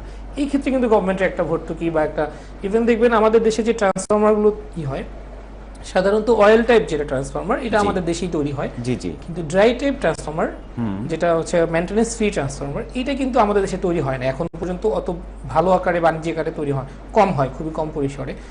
সেক্ষেত্রে যখন আমি এটাকে ইম্পোর্ট করতে যাবো, আমি নতুন উদ্যোক্তা, আমার তো এখন ড্রাই টাইপের ফ্যাক্টরি নেই, আমি যখন এটা ইম্পোর্ট করতে যাবো আমাকে অলমোস্ট 60% ডিউটি দিতে হয়। আচ্ছা, তো যে প্রোডাক্টটা একটা বড় প্রতিষ্ঠান আমাদের দেশে করছে, তাকে দিতে হচ্ছে না, আমি নতুন, আমি তো ফ্যাক্টরি করতে আমার টাইম লাগছে, এই ফাঁকে আমি কিছু ইম্পোর্ট করবো, ওইটা আমি করতে পারছি না। 60% ডিউটি দিয়ে আমি আনলে আমি প্রফিট করবো কোথায়? যেখানে প্রফিট 20%, সেখানে আমার ডিউটি 60%। তো এই ক্ষেত্রে কিন্তু আমরা নতুনরা বা যে কোম্পানিগুলো এখন ফ্যাক্টরি ওই গুছাতে পারেনি, তারা পিছিয়ে যাচ্ছে। এই জায়গাগুলোতে মানে আমার কাছে মনে হয় যে ডিউটি ফেস স্ট্রাকচারটাকে আসলে গভর্নমেন্টের আছে। ইভেন বিবিটির ক্ষেত্রে যেটা হয়, গার্মেন্টসকে যে ডিউটিটা দিচ্ছে তার ভিতরে কিছু কন্ডিশন অ্যাড করে দিয়েছে, যে কন্ডিশনগুলোর কারণে গার্মেন্টসকেও দেখা যাচ্ছে ডিউটি নিতে গেলে তাকে মিথ্যা আশ্রয় নিতে হয়। দেন ওখানে কিছু ক্যাটাগরিজ ভাগ করেছে, এখন একটা গার্মেন্টসে হয়তো বা 3টে বা 4টা ক্যাটাগরিজ লাগবে, কিন্তু গভর্নমেন্টের ডিউটির ক্ষেত্রে কন্ডিশন হচ্ছে তাকে সব ক্যাটাগরি ফুল করতে হবে, 5টা করতে হবে। এখন যার 4টা আছে সে কি করবে? তার তো ফ্যাক্টরির জন্য 4টা দরকার, তার তো 5টা দরকার নেই। তখন সে বাধ্য হয়ে একটা ক্যাটাগরি করতে গিয়ে মিথ্যা আশ্রয় নিচ্ছে ওই ডিউটি নেওয়ার জন্য, কারণ 40% সে তো দিবে না। 1 কোটি টাকার একটা গার্মেন্টসে নর্মালিও আমাকে 1 থেকে 1.5 কোটি টাকার বাসবার ট্র্যাকিং সিস্টেম দরকার হয়, আর ডিউটি মানে 40% মানে আমাকে 60 লাখ টাকা ডিউটি দিতে হবে। স্বাভাবিকভাবেই তখন সে মিথ্যা আশ্রয় নিতে বাধ্য। এই জায়গাটা কিন্তু গভর্নমেন্ট চাইলে মনোযোগ দিতে পারে, তখন কিন্তু আমাদের এই সেক্টরটা অনেক। এখন দেশের সার্বিক উন্নয়নের সাথে ইলেকট্রিসিটি মানে এতটাই অপরিহার্য যে যেটাকে অ্যাভয়েড করে দেখার কোনো সুযোগ নেই। সেক্ষেত্রে নিশ্চয়ই সরকারের এরকম চিন্তা ভাবনা রয়েছে যে সেক্টরটাকে বাড়তি প্রণোদনা দিয়ে বা কিভাবে আরো বেশি সহজতর করে দেওয়া যায় উদ্যোক্তাদের কার্যক্রম চালানোর জন্য। আপনাদের সাথে কি সরকার পক্ষের বা রাষ্ট্রপক্ষের কোন রকম আলাপ আলোচনা চলছে? আমাদের দিক থেকে বিভিন্ন ধরনের দাবি দেওয়া গভর্নমেন্টের কাছে দেওয়া হয়, কিন্তু আসলে ওই অর্থে যেহেতু আমাদের এই সেক্টরের লোক কম, আমরা যদি বলি যেমন গার্মেন্টসে বাংলাদেশে একটা বড় ঘটনা আপনি বলেছেন যে আপনারা সংখ্যায় কম, কারণ আমাদের দেশে পাওয়ার সেক্টরে হয়তো বড় প্রতিষ্ঠান আছে 20 থেকে 25টা, ছোট মিলে সব মিলে হয়তো 100 প্রতিষ্ঠান হতে পারে। জি জি। অথচ গার্মেন্টসে কয়েক হাজার মালিক যখন একটা দাবি তুলে, আর যখন 50-100 জন দাবি তুলে, স্বাভাবিকভাবেই গভর্নমেন্ট এটাকে অত গুরুত্ব দেয় না। আর যেহেতু সব আমরা এখনো ইম্পোর্ট নির্ভরই রয়ে গেছি, যার কারণে হচ্ছে যে আমরা এই ক্ষেত্রে ডেভেলপটা করতে পারছি না, সরকারের কাছ থেকে ওই ধরনের নেগোসিয়েশনটা আমরা যেতে পারছি না।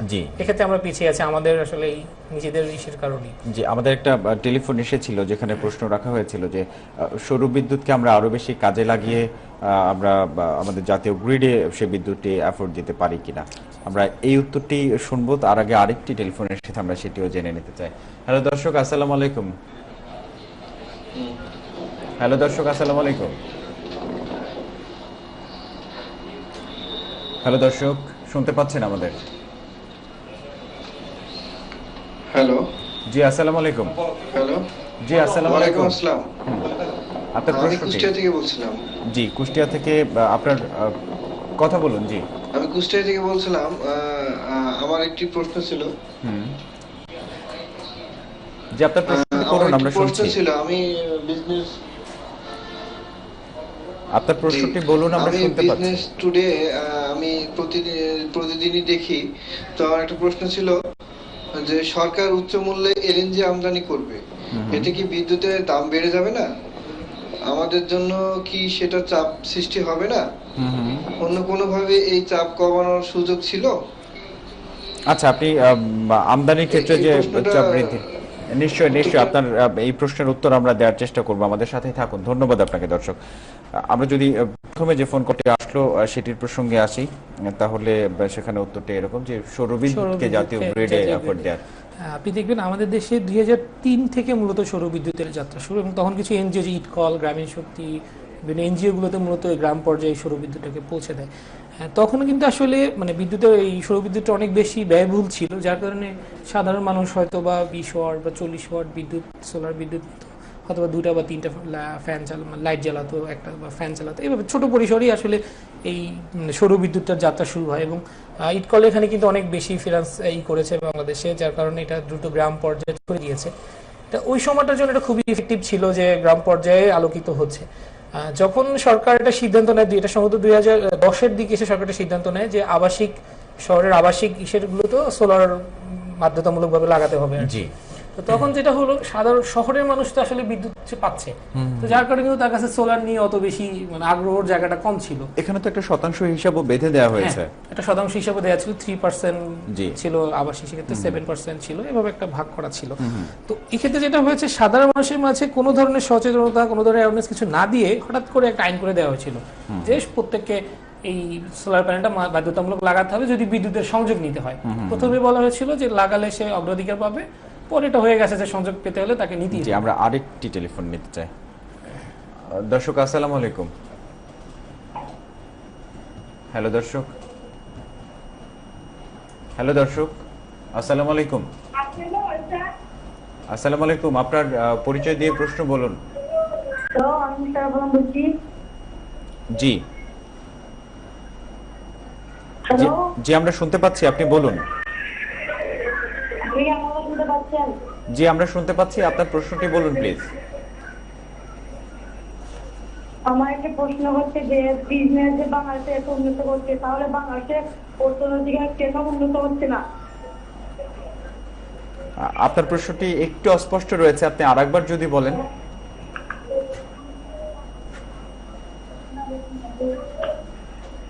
বাংলাদেশের অর্থনীতির কেন উন্নতি হচ্ছে না, বিদ্যুতের উন্নতি হচ্ছে, আপনি এটি আপনার প্রশ্ন? বাংলাদেশ যে অর্থনীতির মধ্যে অনেক বিজনেস করে অনেক টাকা আয় করছে, তাহলে বাংলাদেশের অর্থনীতি কেন ডেভেলপমেন্ট হচ্ছে না? আচ্ছা আচ্ছা, বুঝতে পেরেছি, জি ধন্যবাদ।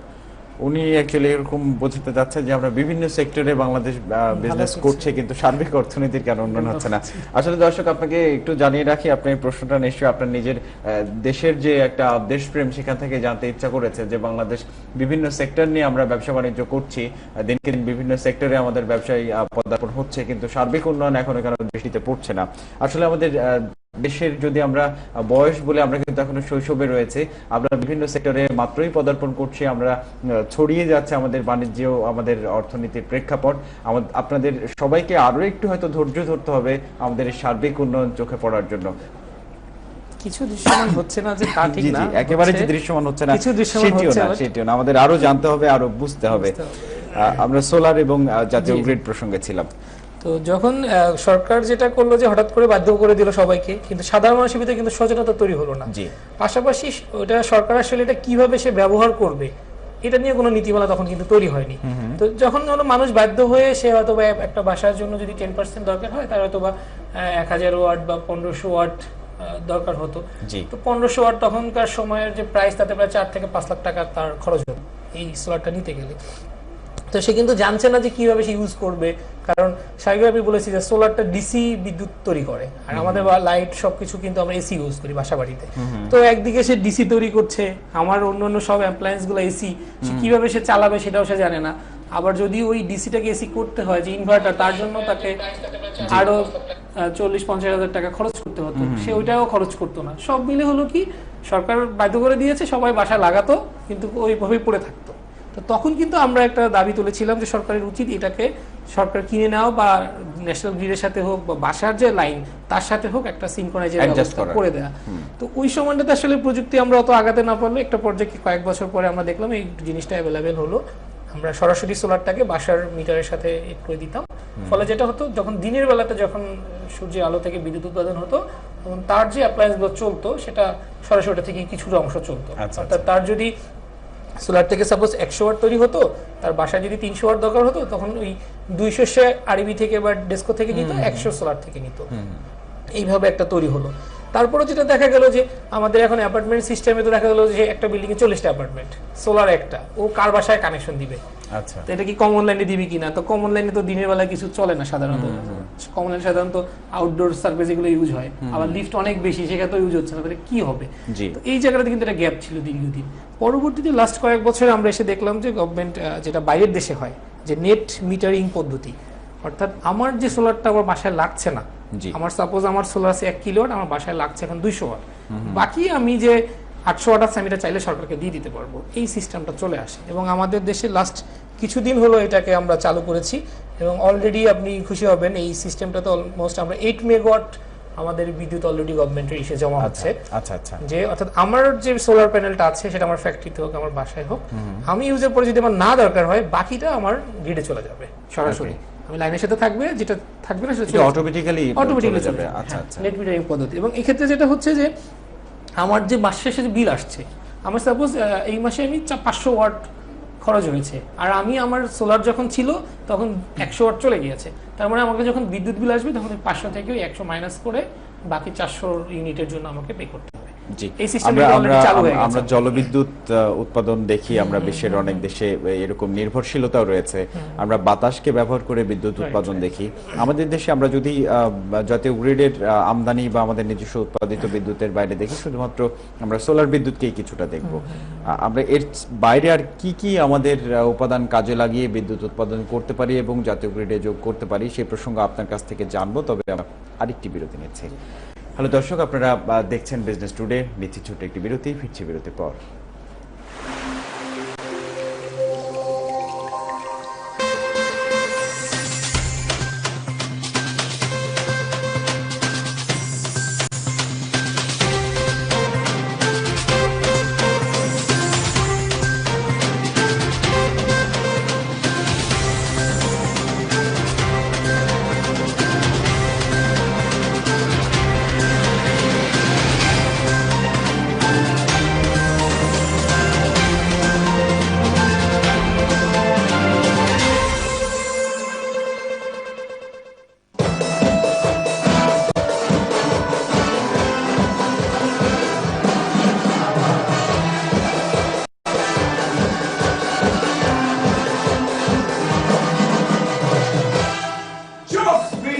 জয়যাত্রার এই মঞ্চে হাজির হয়েছি আমি মোনা সিদ্দিক হৃদয়, আর আমার সাথে হাজির হবে সারা বাংলাদেশ থেকে আগত জোকস বলার, জোকসের পাগল অনেক শিল্পীরা। আপনারাও যদি আমার সাথে এই মঞ্চে এসে জোকস বলে সারা দেশের মানুষকে হাসাতে চান, তবে যোগাযোগ করেন আমাদের এই ঠিকানায় এবং এই নাম্বারে। আমার সাথে এই প্রোগ্রামের ডিরেক্টর হিসেবে রয়েছেন আর এক প্রবলেম খ্যাত, মানে পাগলা খ্যাত ডিরেক্টর এজি বিদ্যা।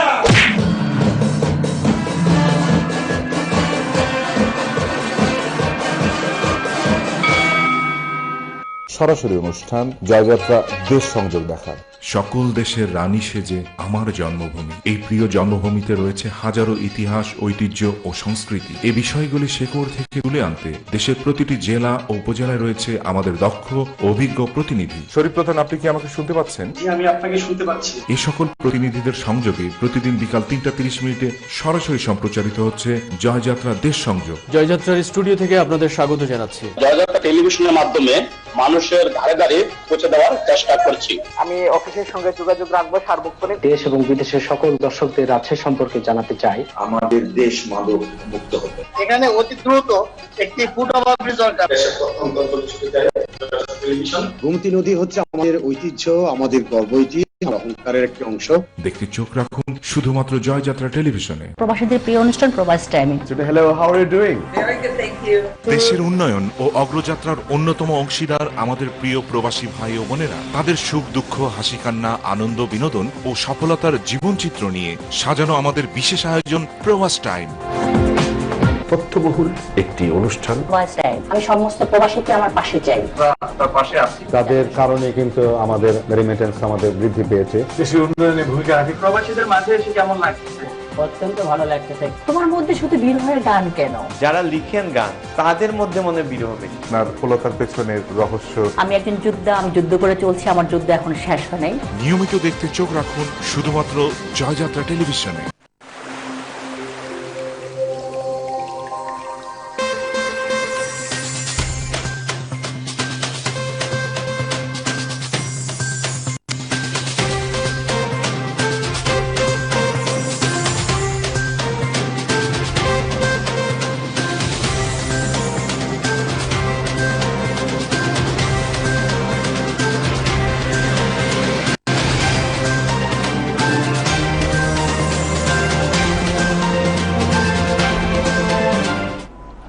বিরতির পর আরেকবার আমন্ত্রণ, ফিরছি আলোচনায়। আমরা বিরতির আগে কথা বলছিলাম যে সৌরবিদ্যুৎকে জাতীয় গ্রিডে করার এফোর্ট দেওয়ার যে অ্যাবিলিটি, পাওয়ার বাড়ানোর পদ্ধতিগত বিষয়গুলো নিয়ে, এবং তার সাথে আমরা আরেকটি প্রশ্ন রেখেছিলাম আপনার কাছে যে সৌরবিদ্যুৎ ছাড়া আর জাতীয় গ্রিডের বিদ্যুৎ যেভাবে চলছে এভাবে ছাড়া আর কি কি প্রযুক্তি ব্যবহার করে আমরা বিদ্যুৎ খাতে অবদান রাখতে পারি? জি, আমাদের দেশে এখন যে নবায়নযোগ্য জ্বালানি যেটা আছে, অর্থাৎ রিনিউয়েবলের ক্ষেত্রে আমরা ধরি সৌর বিদ্যুৎকে ধরি, উইন্ড পাওয়ার যেটা আছে এটাকে ধরি, এবং জলবিদ্যুৎ, মূলত তিনটে আমাদের দেশে এখন আছে। আর বাকিগুলো আসলে ওইভাবে বায়োগ্যাস বা বায়োমাস এগুলো ওইভাবে আমরা এখন পর্যন্ত এসে যেতে পারিনি। তো আমাদের একটা কিন্তু হাইড্রো পাওয়ার আমাদের আছে কাপ্তাইতে, যেটা জলবিদ্যুৎ 230 মেগাওয়াটের, এটা কিন্তু অনেকদিন ধরেই আমাদের জাতীয় গ্রিড যোগ হচ্ছে।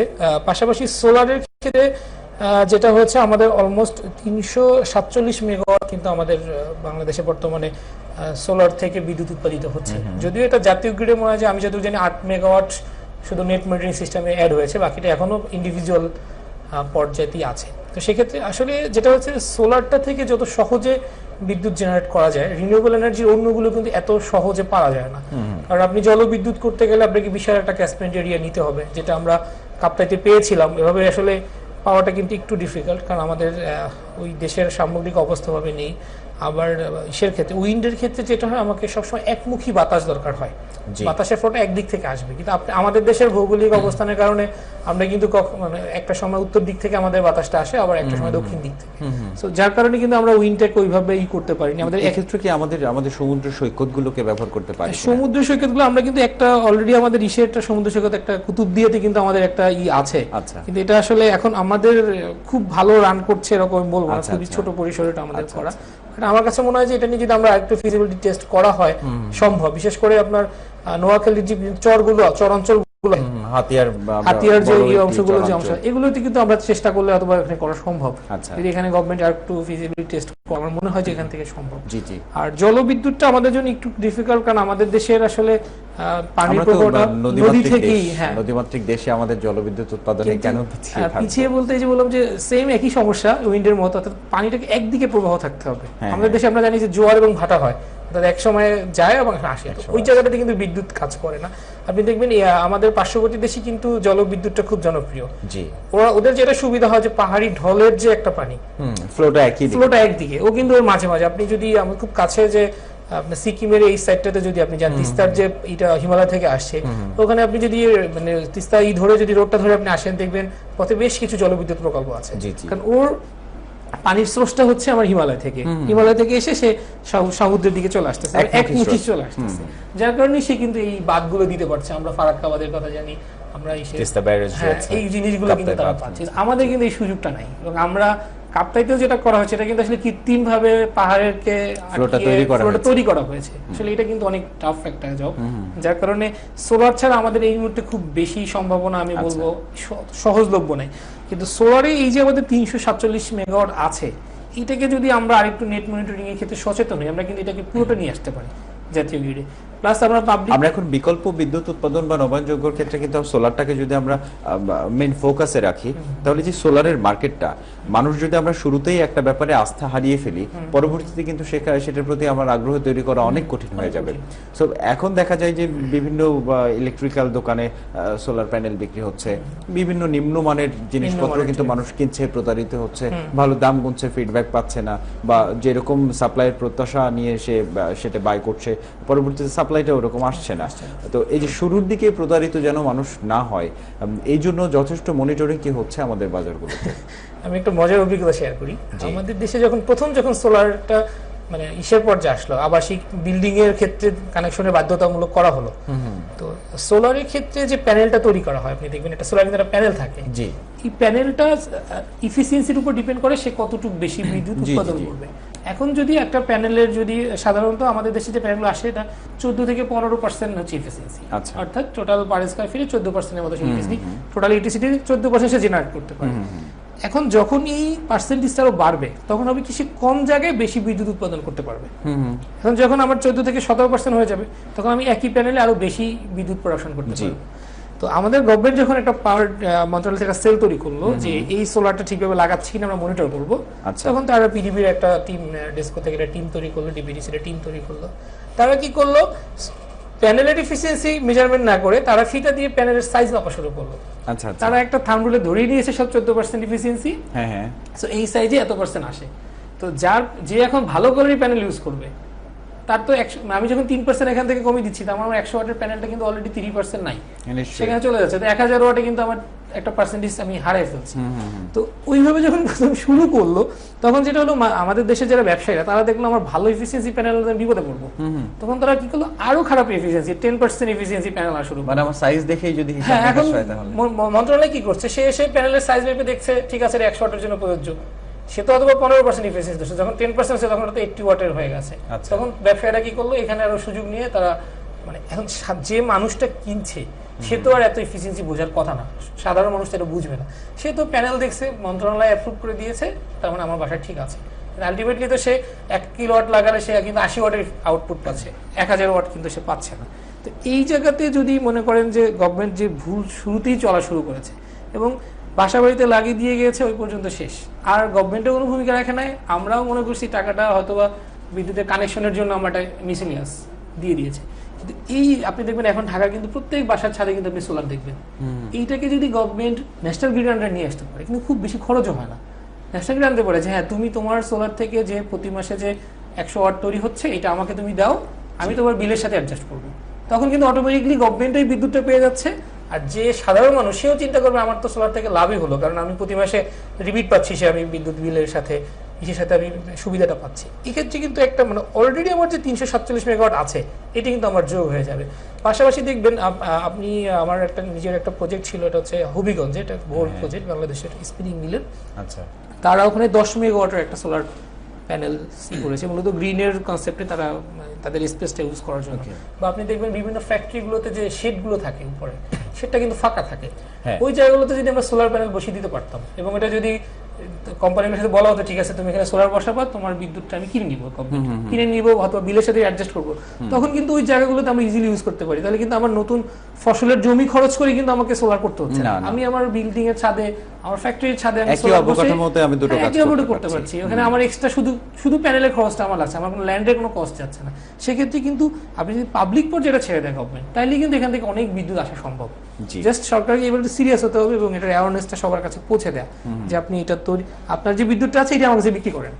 তখন মানুষ তো স্বাভাবিকভাবেই তার তো অলরেডি খরচ হয়ে গেছে, ছাদে সোলার বসে গেছে, সে হয়তো ইউজ না করে রেখে দিয়েছে, ধুলো পড়ে আছে। যখনই সে এই জিনিসটা গভর্নমেন্ট কিনবে তখন সে নিজে থেকে এটা মুছে পরিষ্কার করে আগ্রহ বাড়বে, সে এটাকে গভর্নমেন্টকে সেল করবে। তখন কিন্তু আমরা জানি যে বাংলাদেশ সরকারের কিন্তু এই সোলার সেক্টর নিয়ে বেশ খানিকটা আগ্রহ রয়েছে। সেই আগ্রহের জায়গা থেকেই কিন্তু যে বাধ্যতামূলক করা হয়েছিল যে সংযোগের ক্ষেত্রে 3%, এখন হয়তো আরেকটু বৃদ্ধি পেয়ে 7 মতো রয়েছে কিনা আমি যদি ভুল না করি। নাজমুল ইসলাম প্রিন্স ভাই, আপনাকে আসলে ধন্যবাদ জানাচ্ছি, এই কারণে আমরা অনুষ্ঠানের একদম শেষ পর্যায়ে চলে এসেছি। আপনি রিপ্রেজেন্ট করছেন আসলে পাওয়ার সেক্টরকে, আপনি এই মুহূর্তে কাজ করছেন ক্রসওয়ার্ড পাওয়ার লিমিটেডে। আপনাদের সবার জন্য অনেক অনেক শুভকামনা থাকলো, আপনাদের আগামী অনেক অনেক বেশি মঙ্গল হোক এই প্রত্যাশা নিয়ে আমি আপনার কাছ থেকে বিদায় নিতে চাচ্ছি। ধন্যবাদ দর্শক, বিদায় নিচ্ছি আপনাদের কাছেও। দেখা হবে আগামীকাল জয়যাত্রার বিজনেস স্টুডিওতে অন্য কোনো অতিথির সাথে অন্য কোনো বিষয় নিয়ে আলাপ হবে। নিশ্চয়ই সাথে থাকবেন বরাবরের মতো।